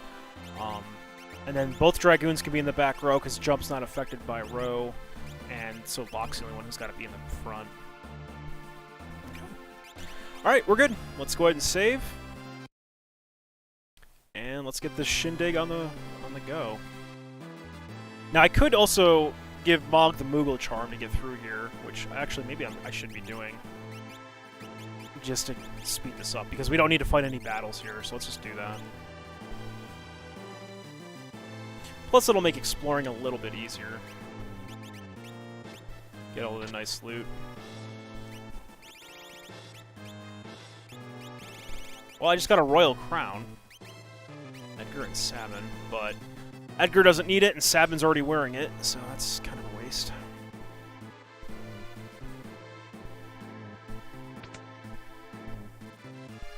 Granted, I could take the Grand Helm off of Edgar, which, how well would that work?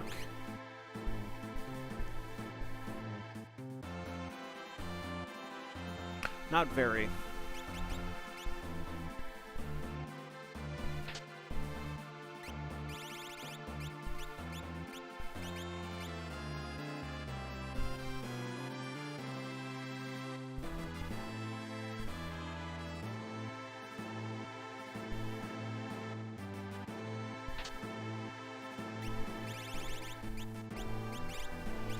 Well, whatever it is, I already have it, so...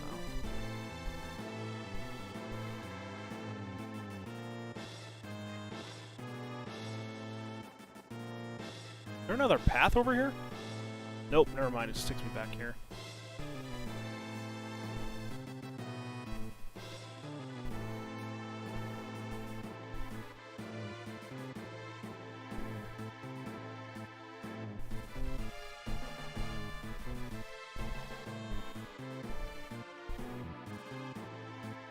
Oh, we're gonna have to fight Inferno.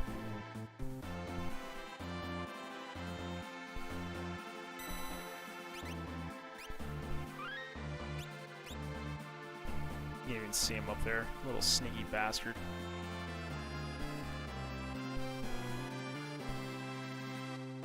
Oh, I don't remember where all the loot is here.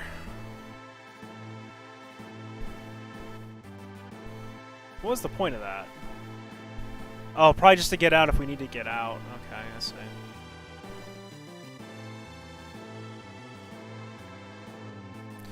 Alright, let's go fight Inferno.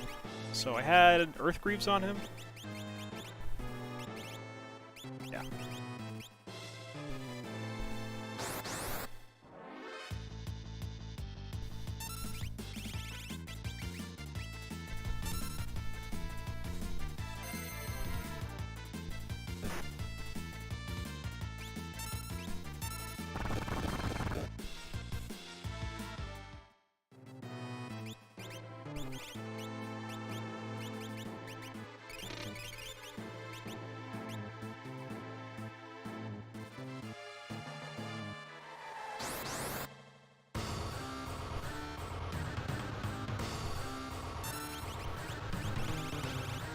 Oh, you know what? Hang on a minute.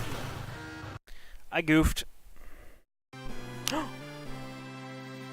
Oh, shit. I only did a save. I didn't do a save state. Blah, blah, blah. Well, we're going to have to redo that, but the good thing is I've got the Moogle Charm, so it's not going to take too long to do. I should have save stated. I did a hard save. My bad. So, quickly just fast forward right back through here. And I didn't go this way. So it's probably a good thing, because I would have missed this loot.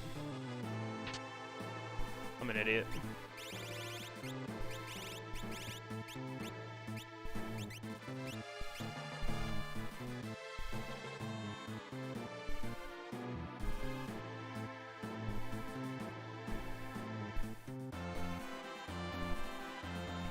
Yeah, what I forgot to do was, first we're going to need to unequip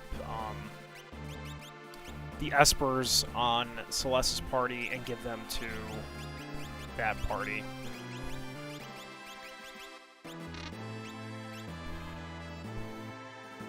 So we'll have Lock with Golem. Mog can take Ashura. Setzer can have... oh god, Ultima. Well, he's got an earring on, so why not? And Edgar's got Unicorn. We're gonna change that. We're gonna give him...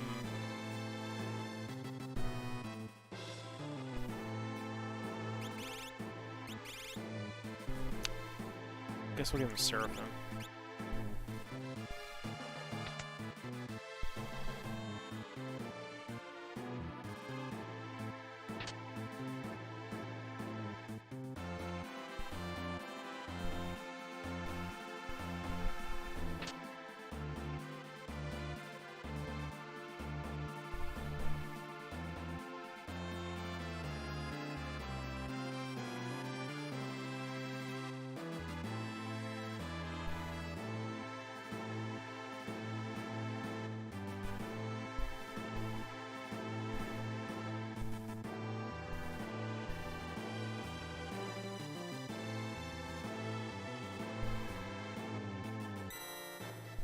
Alright, let's save it again. This time I will drop a state. Not be a total scrub. There we go. Ah, blah. I forgot to change Mog's accessory. Hang on.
That cure is kind of weak.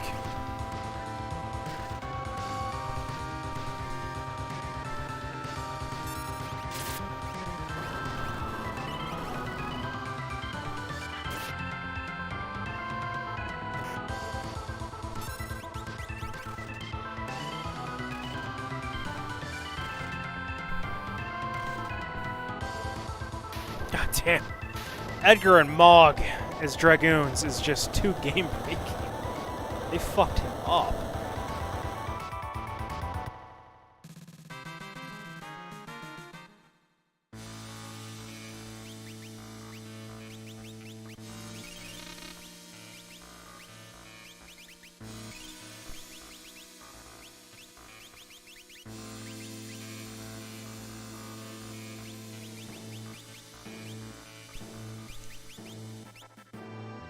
Alright, let's continue on. Who am I fighting? I wasn't fighting Inferno. We're in the final dungeon of the game, though.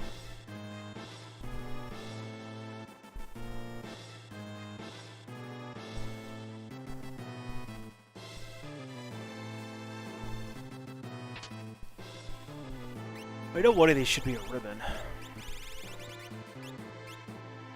Or, no, the ribbon's hidden up by one of the gods.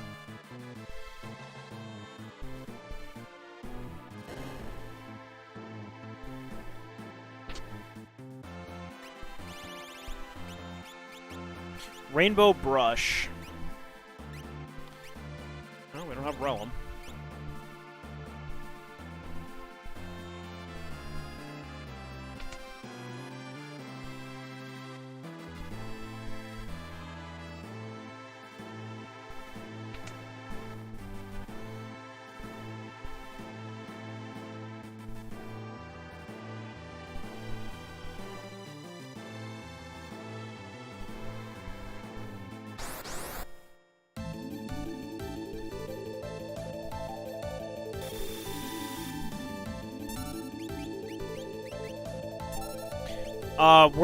They're waiting until I switch over, but we are playing as the other group right now.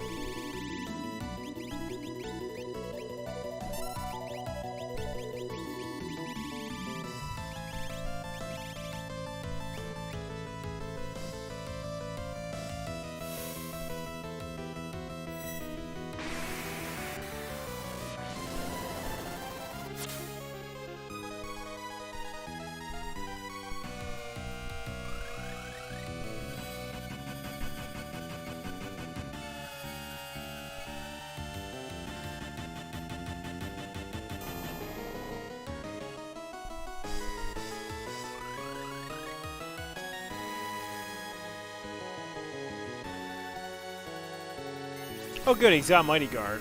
Great.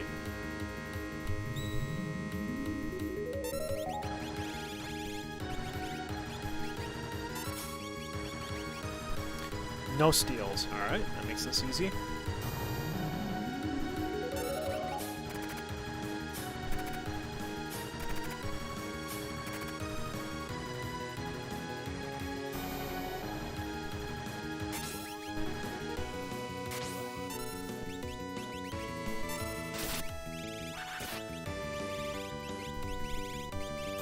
I don't think I can dispel him unless Edgar or Mog has it.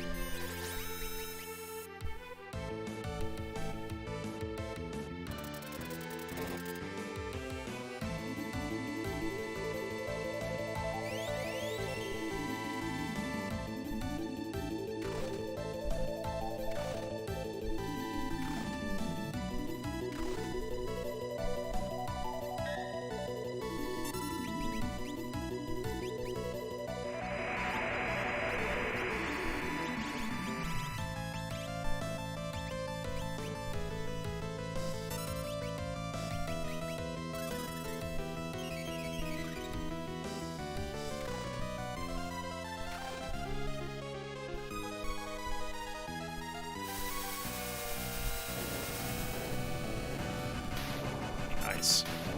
Not too bad. Yeah. Dragoons are just... Was that 2 ducks? Don't know. Mog's wearing a Tonberry outfit. Good God, they're just shitting all over this place. Dragoons are really good. Let's see.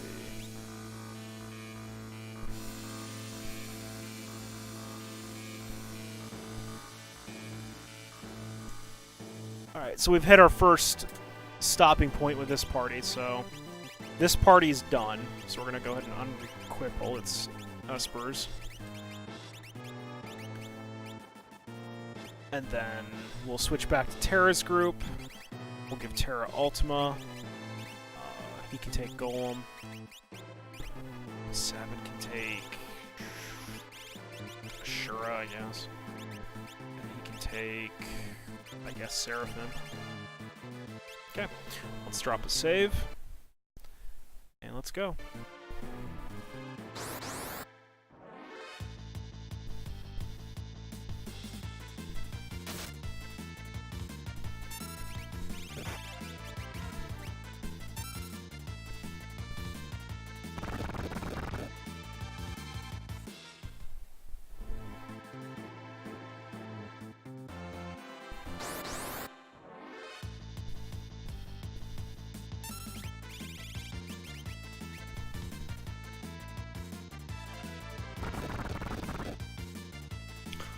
Oh, really? Alright. Oh, you know what? I gotta take double cast offer if I want to use Ultima. Son of a bitch. Well, 2 Meteos will do.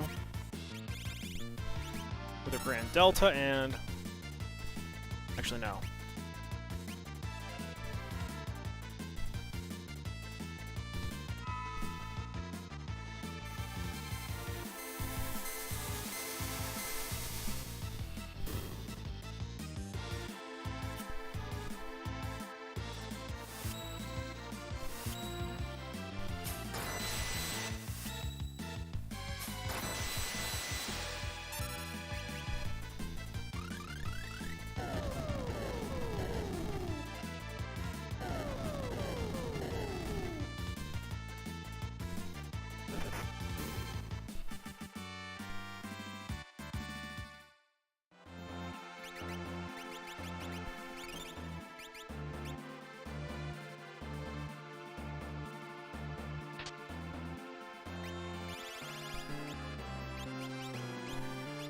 Welcome back, Bubus. Oh, you got to the World of Ruin? Nice. Good stuff. Now, that's when the mod begins. And we can't run from this. Son of a bitch.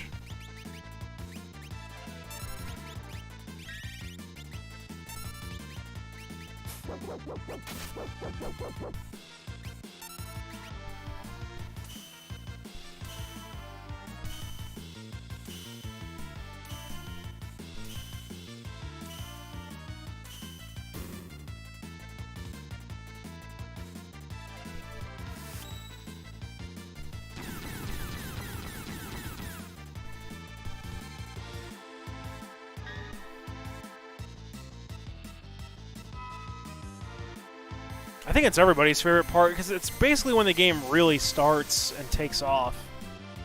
Like, the World of Balance is kind of just like the build-up to the actual game.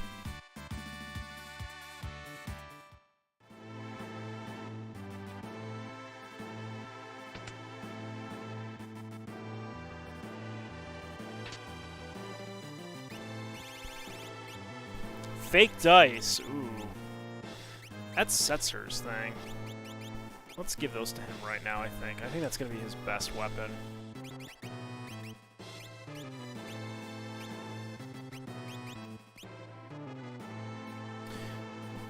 Yeah, Killtrick, that's when that's when the suicide event happens.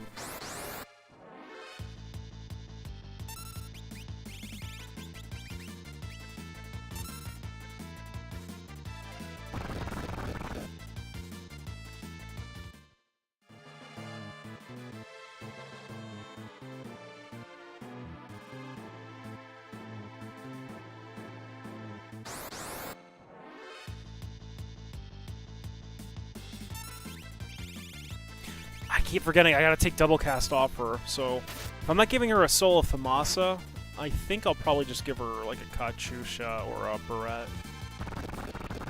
Barret, whatever you want to call it. Oh, because of the side quests. Oh, gotcha.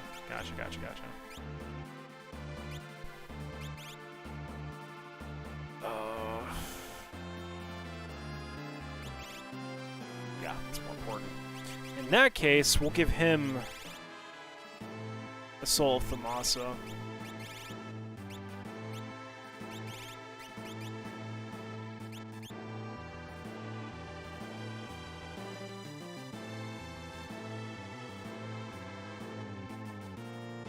And now we need Party 2's help. Which I think they're going to need the Espers. So we'll see.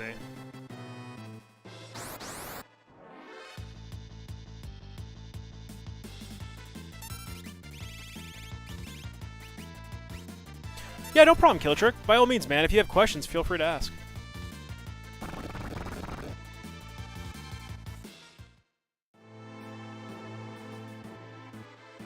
What's your, I'm curious, though, because you've never played a Final Fantasy, you said, and you've never seen 6, so I'm curious, what's your overall impressions of the game?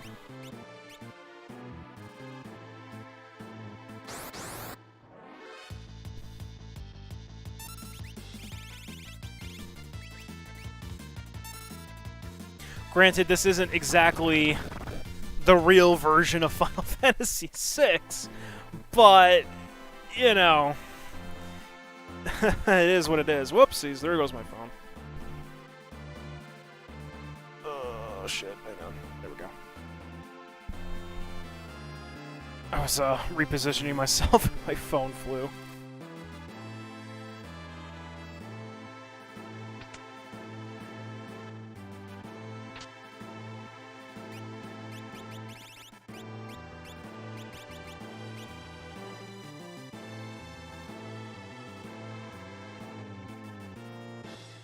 Oh, right, actually, there's no fight here because Ultimo was removed because we just beat him. So, right, never mind.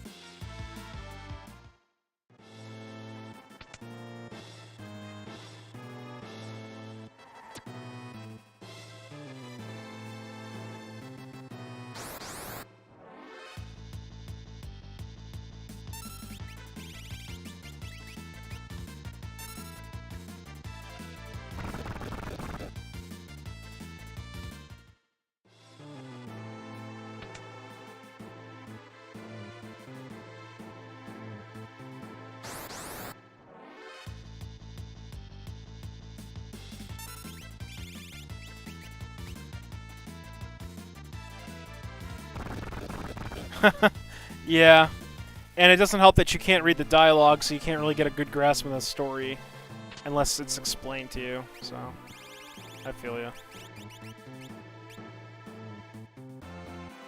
It's definitely worth it to play the original game, though, just so you have like an idea of what you're playing. Like, what, you know, just experience it. When God gets the Thor Rage is wherever... Yeah, when he gets Thor Rage... Cheshire, and even Soul Eater, it gets really hectic very quickly with him. There's a chest down here. Nope. Whatever I'm getting, I've already got, so...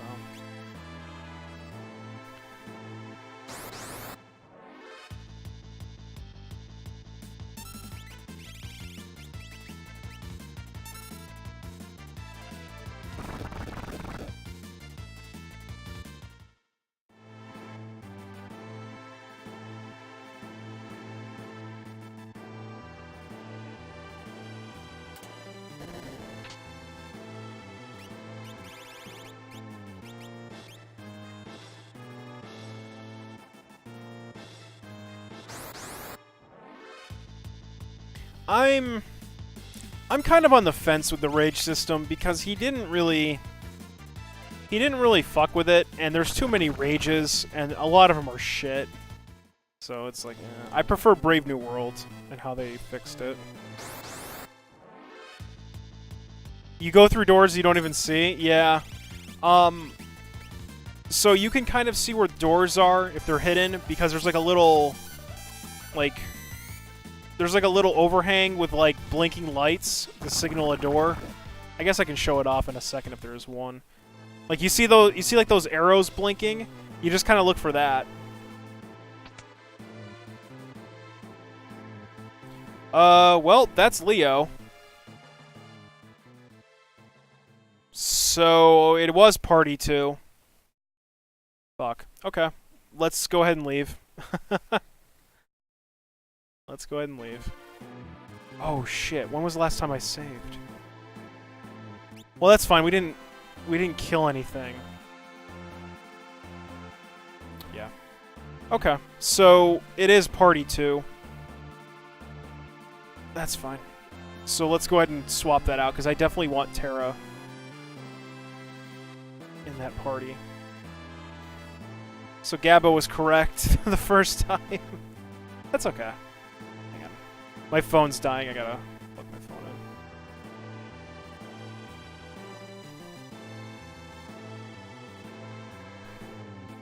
You guys ever get that thing where you try to plug something in and it doesn't work, so you flip the cord around, and then that doesn't work, so you flip it again and then it works?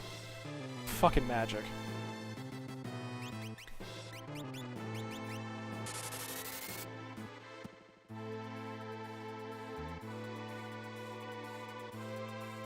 Yeah, I love how... I did like his changes to Ga, though, where he just learns rages in a fight instead of having to leap him. Okay, so you... Yeah, it's okay, Gabbo, no problem, man. Still, I appreciate... Yeah, dude, not a problem. Not even a problem. It's not like this tower is long or difficult, so it's not a big deal. Let's see. I had you. You were there. You were there. You. Lock. Yeah. Okay.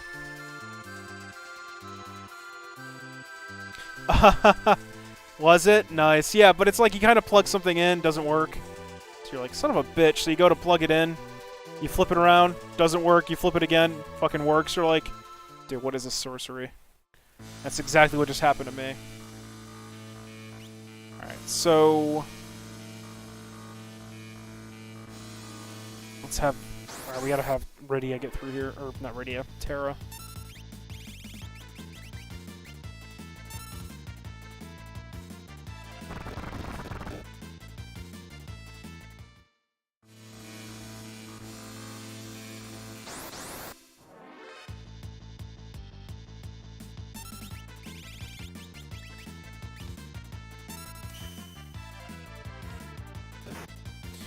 Am I planning to? I don't... Oh, God, we have to fight this.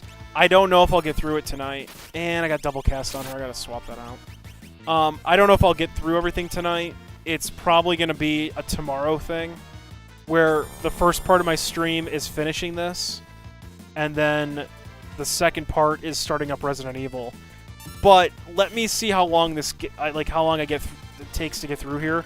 Because we have to not only get through all the bosses in here, we have to beat the Warring Triad, then I have to leave, I have to go through the Sealed Gate, I have to fight Shinryu, then there's the whole Esper World events with Terra,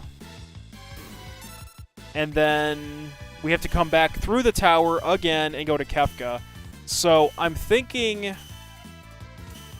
I don't know. It depends. I'm also kind of tired, so... It's probably going to be a tomorrow thing, ultimately. Yeah, bed, exactly. Oh, you can't use reincarnations outside of fights? I know, I hear you, Sega. Oh, you're going to bed? You're going to bed? Alright, good night, man. And apparently I'm poisoned. Oh, nope, Strago's just 7 shades of fucked up right now.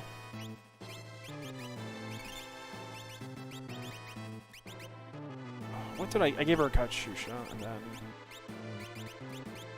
Soul Philosopher. Hey, what's up, Lock Cole? Welcome to the stream. Have I fought the second bosses? No, I haven't done Disc 2.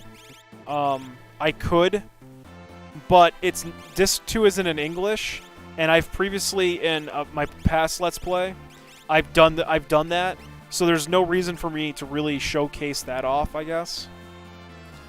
I didn't have plans to do EX mode, though. No. I mean, if people want to see me, like, if people want to see it, I don't mind showing it. But I didn't have plans to do it, because it's essentially just boss rush mode. If you do want to see it for yourself, if you go onto my YouTube channel, it is on my YouTube channel if you go to the first playthrough of this game.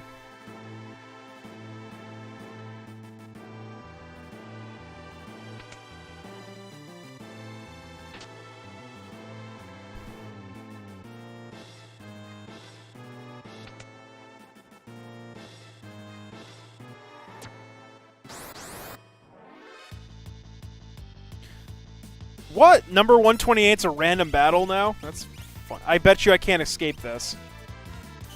I'll bet money you can't run. Nope. Okay. Well, see how long he survives me.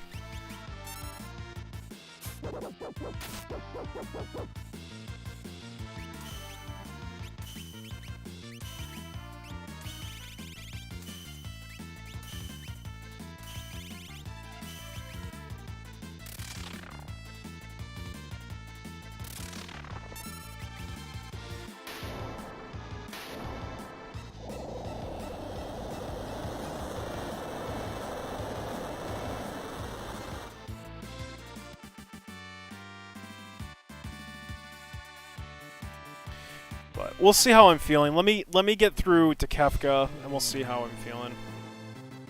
Because I really don't. I really hate how you have to leave here to go do the other content, and Sushi makes you go through this fucking place twice. I mean, I guess you don't have to, but if you want like the ultimate weapon, you kind of have to leave.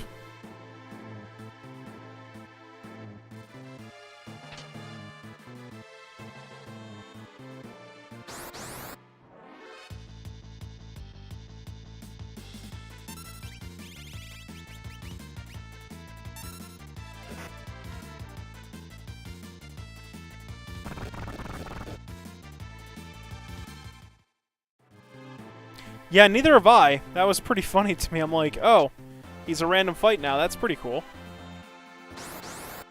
I can appreciate that.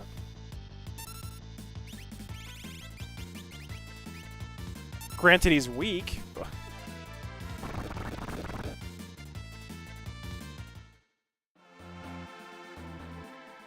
Alright, my question is, will this stay after I hit it? I don't think I've ever had to go through here, so let's zone back in and see. Yeah, it stays. Okay.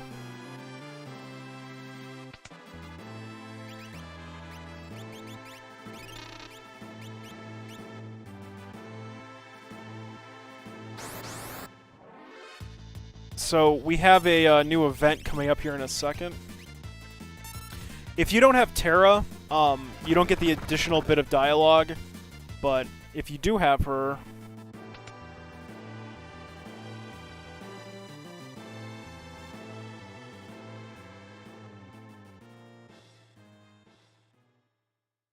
Yeah, Masaka! It can't be. Leo Shogun.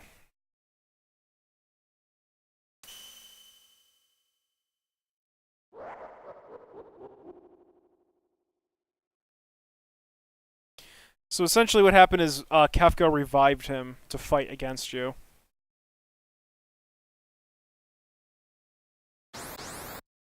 She's like, do we really have to fight?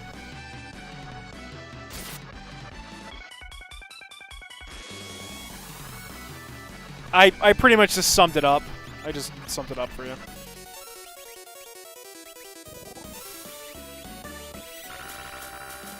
Oh, I never learned Heiska on her?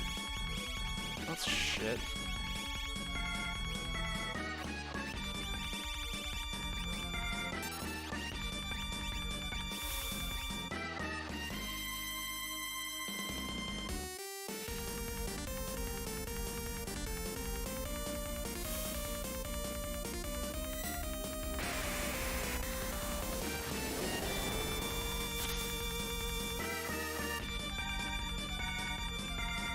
This is Leo. He's a zombie, basically.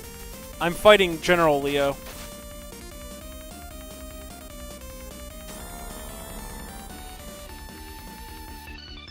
Who is currently fucking me up.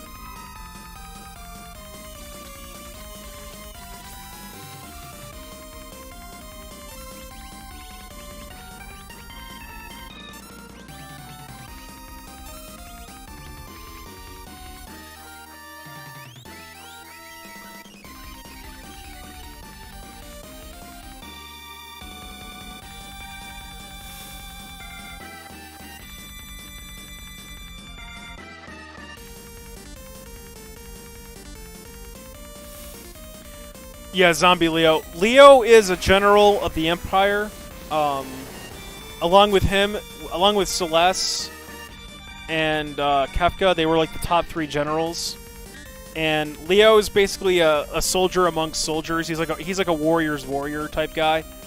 Very honorable, very noble. But the thing is, he fights for an empire or for an emperor that no longer has honor, and he refused to also get a magic tech infusion with magic, so he doesn't have any magic, preferring to rely on his like actual strength in battle. But yeah, he's well respected by the soldiers, but he fights for, he fights for the wrong side, and he doesn't realize it, and he ends up becoming your temporary ally during the Thamasa events, and he ends up getting betrayed by the Empire, and Kefka ends up killing him, and you play as him briefly, fighting Kefka.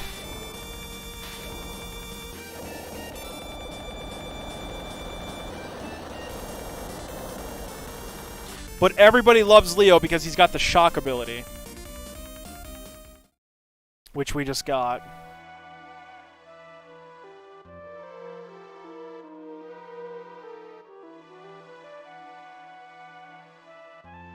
Yeah, she still wants to ask him things, and he pretty much tells her from what I recall... Actually, hang on.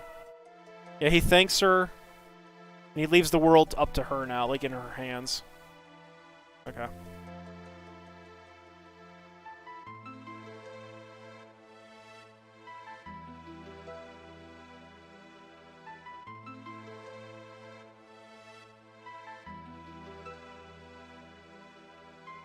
Yes, Kefka is a demon. He really is. Okay.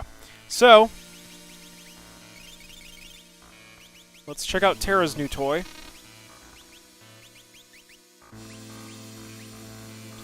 Oh, he's translated as Zaidric. That's fine.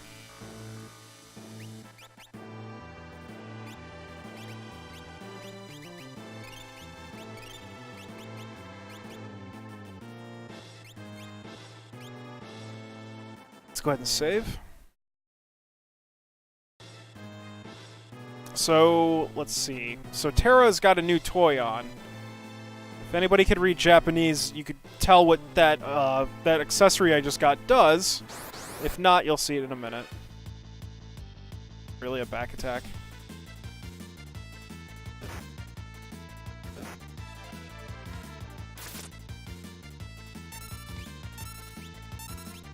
She now has shock.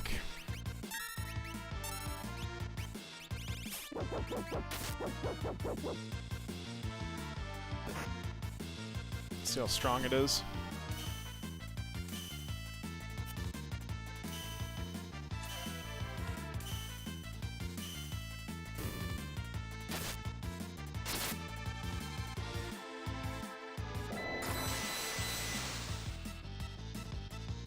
Not bad. It was a good extra, yeah. I liked that little thing, and it makes sense for Kefka to like really torture you by reviving your dead friends to like fight against you. So that was pretty I felt that was pretty fitting. I could totally see Kefka doing that shit. Alright, and we got party 2 here. So let's run party 3 through here quickly.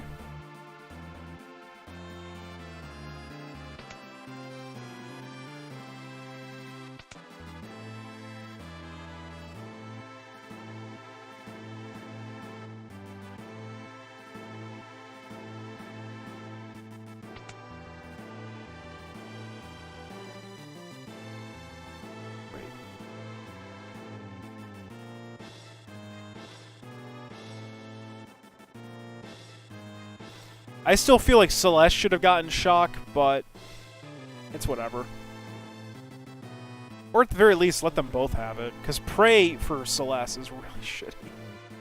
And I still enjoy how Sushi was like, well, you know what, please find a use for it. And it's like, nah. Nah. It's shit.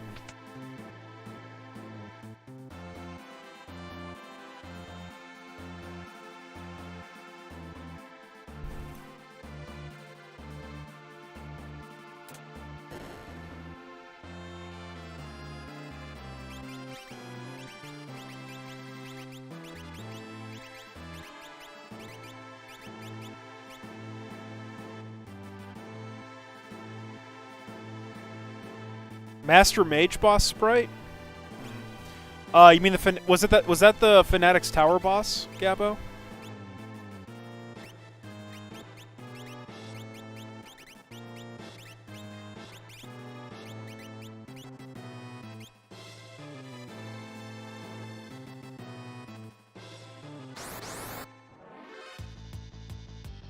You haven't got the airship yet? It'll come.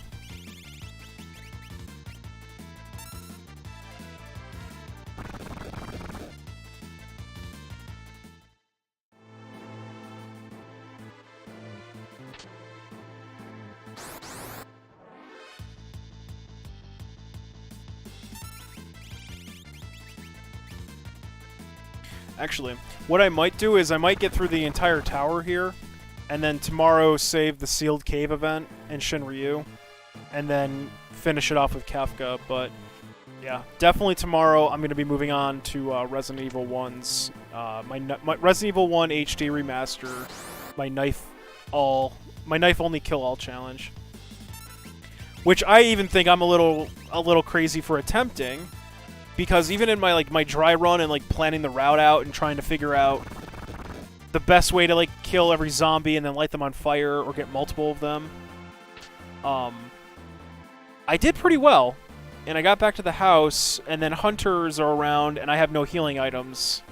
So I'm kind of fucked, or get good, basically, is what it amounts up to. Oh, that's sprite's from Final Fantasy V, by the way. His name is like All-Knowing One or something. He's a pain in the ass.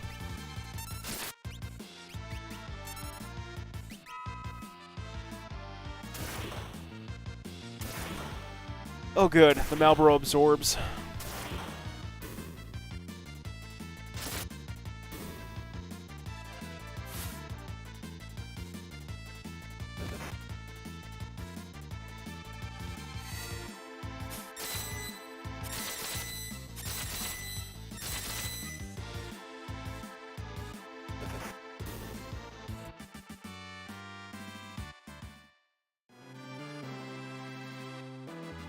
Actually, I'm kind of curious what we should translate Cyan's sword tech abilities out to be, because their names have been changed. Like, should we just write them as how the Super Nintendo version and the Game Boy Advance version wrote them, like as what, Dispatch or Fang, Dragon, you know, stuff like that? Because my thought was pretty much do something like what 11 did, like just write it as like Tachi, colon, and then the name. I think that would be pretty cool.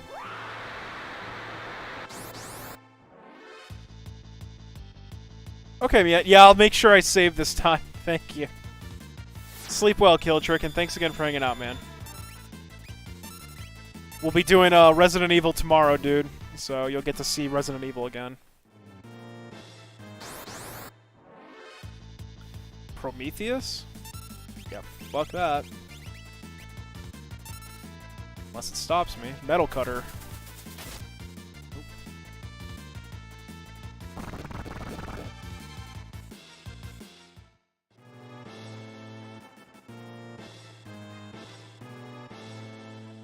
I think this is the actual same room.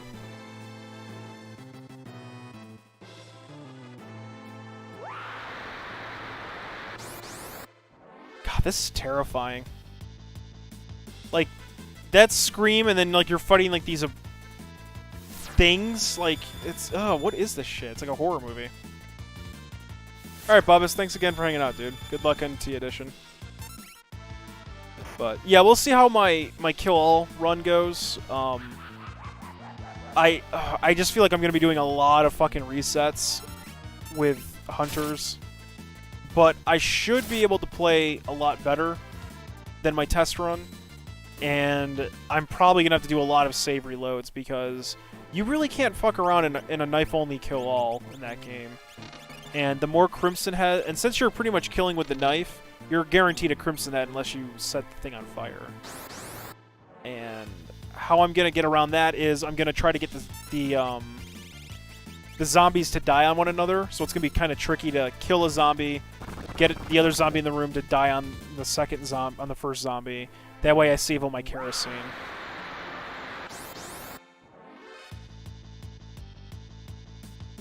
And I think my best combo was I got 4 zombies in a row with 1 use of kerosene. I was pretty proud of that, and I took a screenshot of it. But for every zombie I don't kerosene, it's a Crimson Head. And Capcom, from what I noticed, just poking around and like just paying attention, zombies and stuff seem to have like a random number. Did I miss one? Have like a random number of health. I've seen Crimson Heads die as quickly as like 5 or 6 hits, and then take as many as like 15. So I feel like there's like a weird number that they generate when you enter the room and encounter the zombie. So I really just don't want to deal with 20 Crimson Heads, because it's a kill-all run, so it's going to be pretty difficult if I have to kill 10 Crimson Heads in a row. Which I've done in my practice mode when I was fucking with shit. I had to kill 9 or 10, plus the boss, Crimson Head. Then I had to fight Yawn, then I killed Forest. So, yeah, it was a fun time. I think I went... But then again, you've got 6 free heals on Chris, you've got 3 on the balcony, and then Rebecca will heal you for a max of 3 times. So you want to abuse the hell out of that, and not use your actual healing.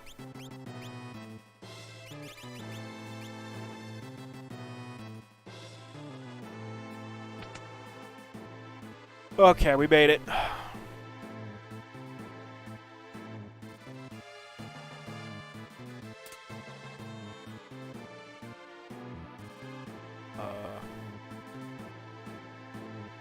Right.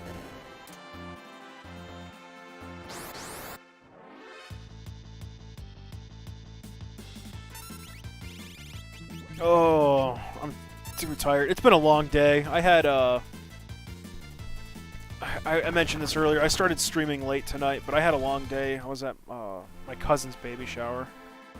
It's a big family event.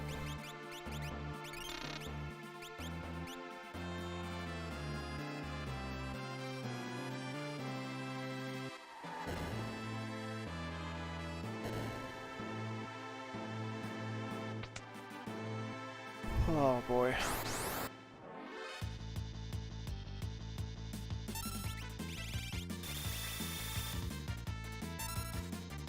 I like how that did 12 damage, and then set him with deaths, or with roulette on, or countdown, whatever you want to call it.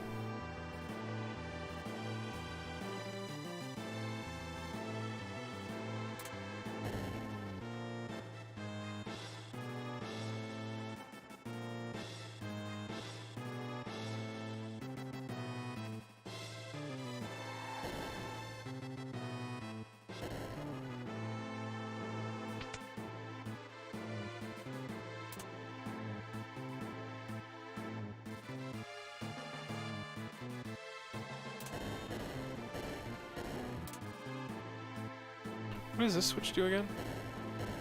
Ah.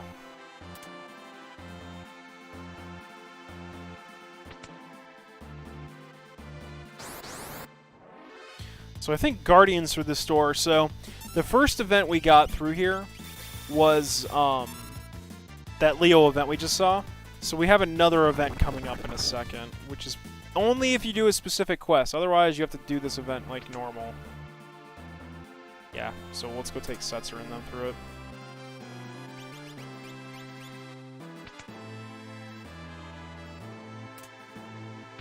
Okay, let's save.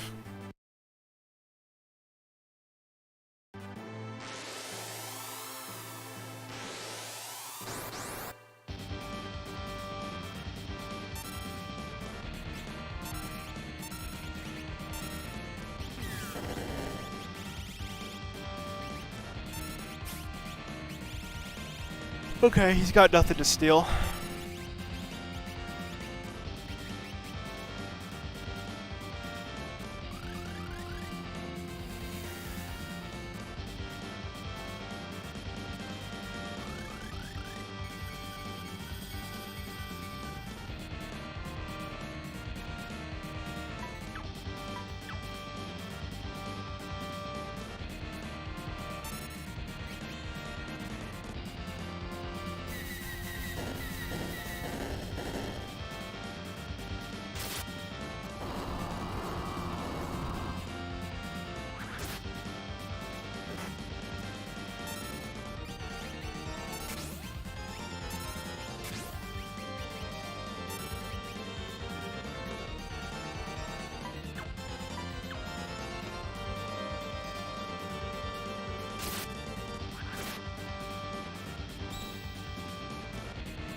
Hell, I might kill him before I see the event. Let's see.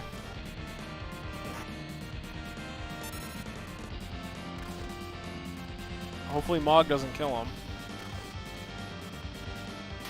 Yup. Alright, so let's reset that, because I want the event to play out, so... I want to show the event off. I don't know if it's time-based or what, so I guess we just gotta wait.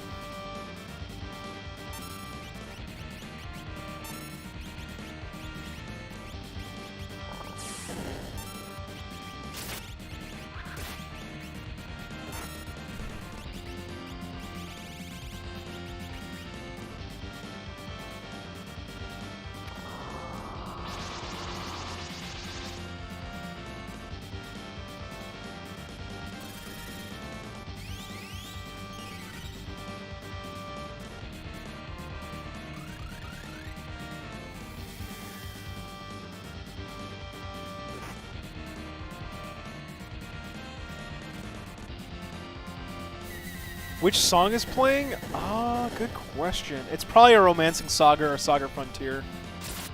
When in doubt, probably Saga Frontier or Romancing Saga. That's what I've learned to figure it by.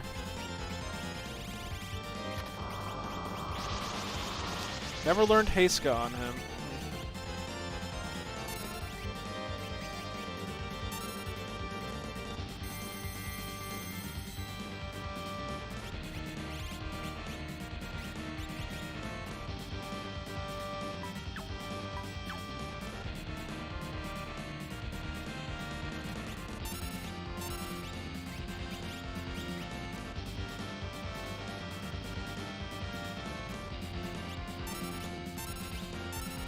Just trying to wait for the event to happen.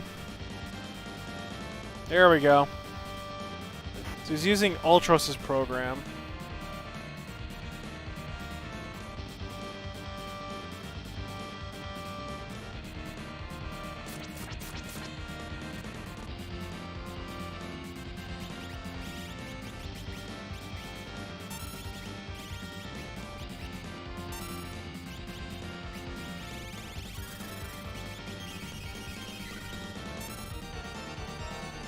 I guess I'll damage him a bit. I don't know if I have to. Let's see.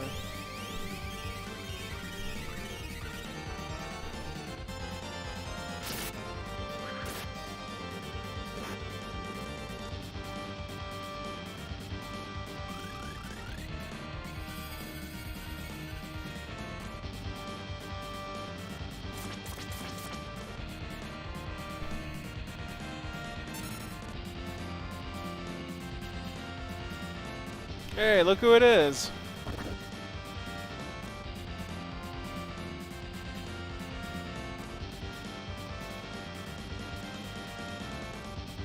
So pretty much he's paying us back for the favor of paying off his debt.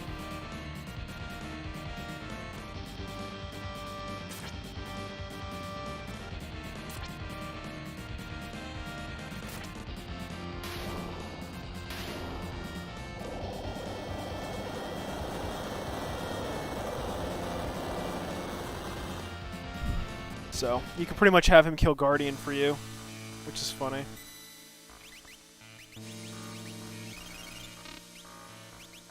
And let's see what the song is, because you did ask. I'm pretty certain it's a Romancing Saga, so let's see.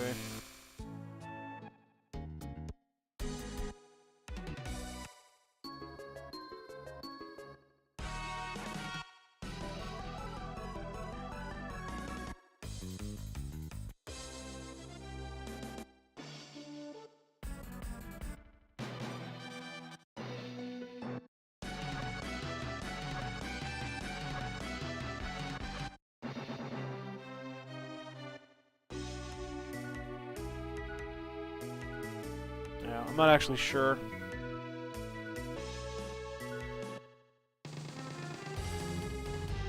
I don't even remember what the song was now.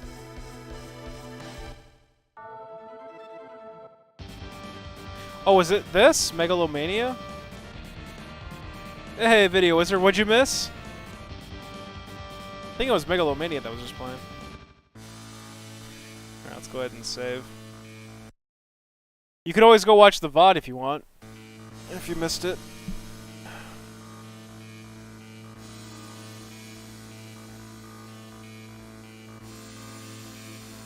Did it just have a ton more bosses? Oh, you mean Soul Shrine? Yeah, where I left off last night, it was just that was the final rush. It was the Eureka bosses with the 4 elements, and then it finished with Ultima. So that was fun. And then I got... Where is it?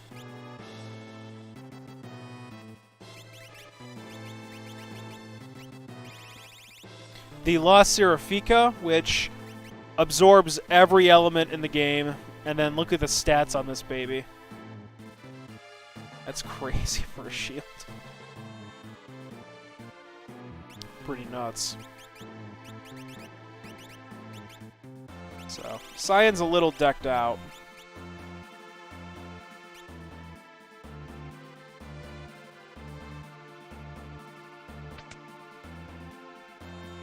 Oh, that leads up there. Okay, never mind.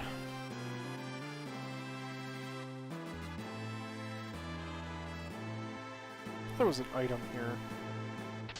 There we go. I knew it. This should be a boss? Yeah, okay, let's see how this goes.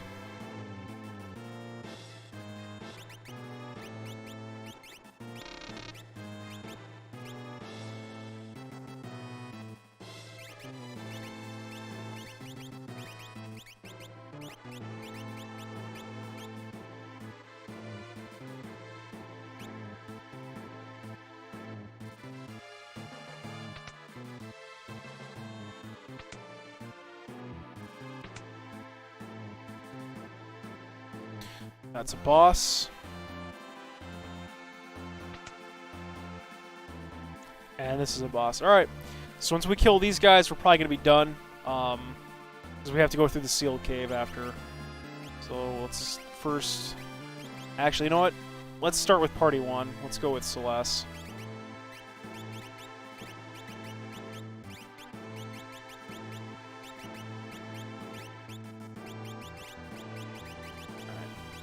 Save. Let's do this. So I've already killed these guys in the Soul Shrine, so this shouldn't be much harder. Jin. Okay.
Oh, really?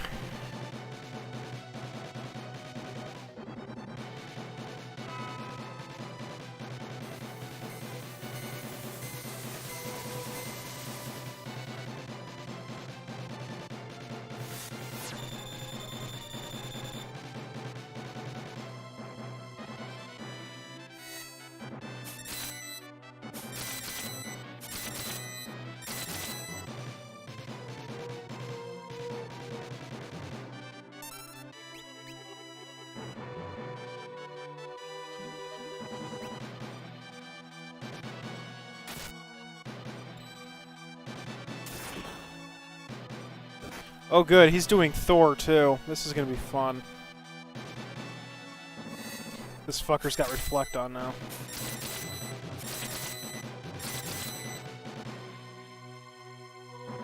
Now everyone's frozen. Except Ga, who's raging, and he's gonna kill us now. We'll have to wait to unthaw.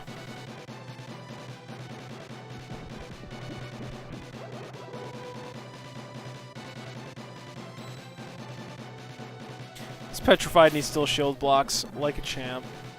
And now we're all petrified. Or we're all frozen. Great.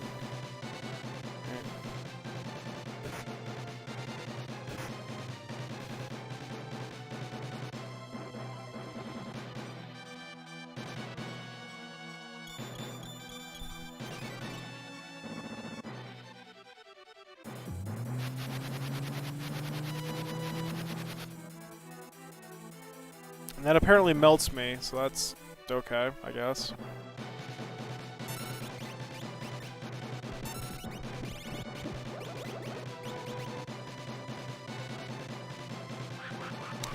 Oh, that... Oh, well played. Well played, sir. Well, if he kills Celeste, it's fucking probably game over. Or he can be game overed.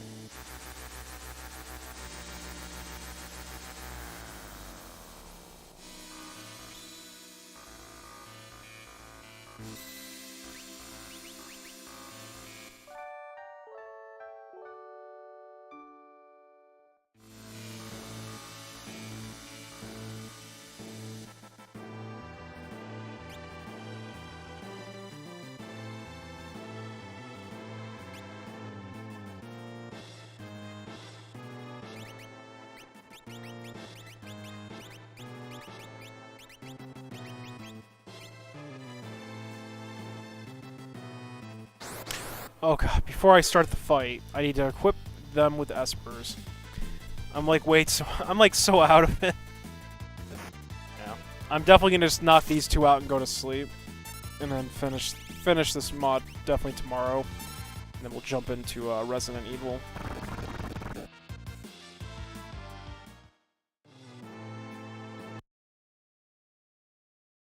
It's been a fun time though. I've definitely enjoyed every minute. Well, okay, maybe not every minute, but I've enjoyed a lot of the minutes of this mod, again.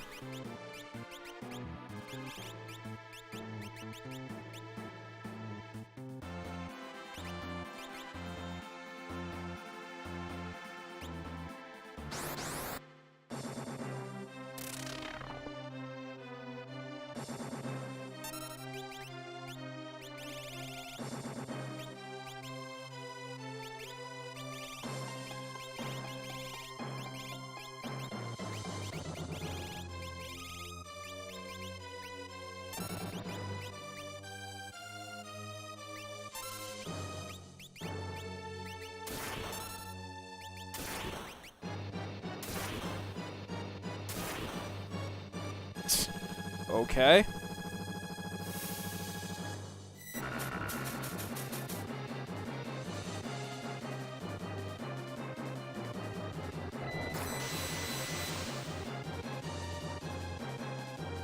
Holy shit, 13,000 shock.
Well, her berserking Sabin isn't the worst thing that can happen.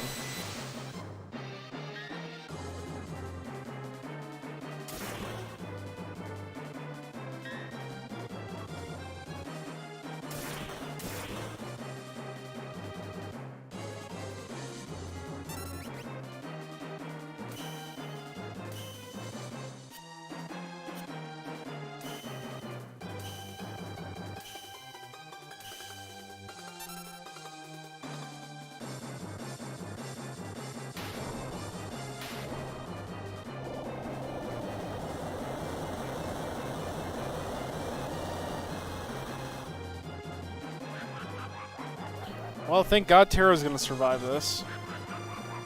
Cheap ass shit. This happened to me in Soul Shrine last night.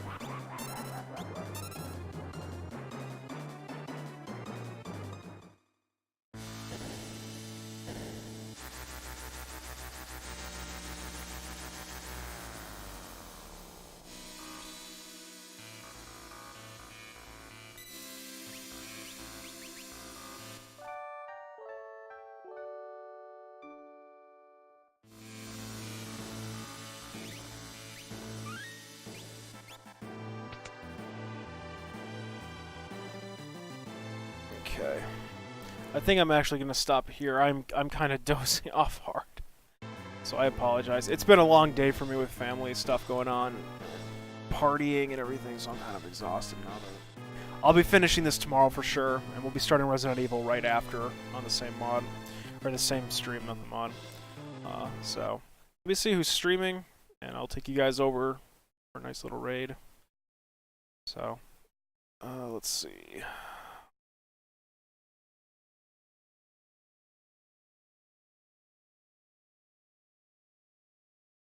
Oh, speaking of Dragon Quest, Roseguard's playing Dragon Quest. We can go say hello to him. Anybody else going? Bathlow's doing Chrono Trigger. Yeah, let's go hit up Roseguard, 'cause he's just starting his stream, so we may as well go say hello to him. You guys can check out the new Dragon Quest. So, all right, guys, thanks for hanging out tonight. I know it was kind of a shorter stream, but I just had stuff going on today, and I'm tired. Ultimately, I'm tired. So we'll be finishing this tomorrow, and then I'll be moving on to Resident Evil. So, all right, if you guys want to stay in contact, as always, I've got a Discord. It's in the About Me section underneath my stream here, or it's scrolling. You can get the code on the scrolling text at the bottom of the stream here. But if not, hang on a minute. I'll just put it in the chat in case people are on their mobile, which from my analytics, a lot of people are on mobile, so that's pretty cool. I'm a mobile guy myself, but here we go. There's the invite, so you guys can come hang out on my Discord. There's also invites on that Discord right when you pop in, if you feel like coming into New Game Plus or Insomniac Game Theater's Discords. Both Discords I'm parts of. So if you want to keep in touch or just see if I'm streaming on time or just, hang out and bullshit, we want a place to do stuff. So it's a small Discord for now, but it's growing. But, all right, guys. Thanks again for hanging out tonight, and I will see everybody hopefully tomorrow. And we'll be doing, like I said, we'll finish this off, and then the rest of the stream will be the start of Resident Evil 1. So, all right, let's go check out some. Thanks, Gabbo. I know it was kind of short, but like I said, there's not much left to do in this thing. So, all right. Yeah. So we'll go check out some Dragon Quest XI. Hope you guys enjoy. And again, have a great rest of your Saturday evening. I'm gonna go doze off pretty hard. So here we go. Sit tight.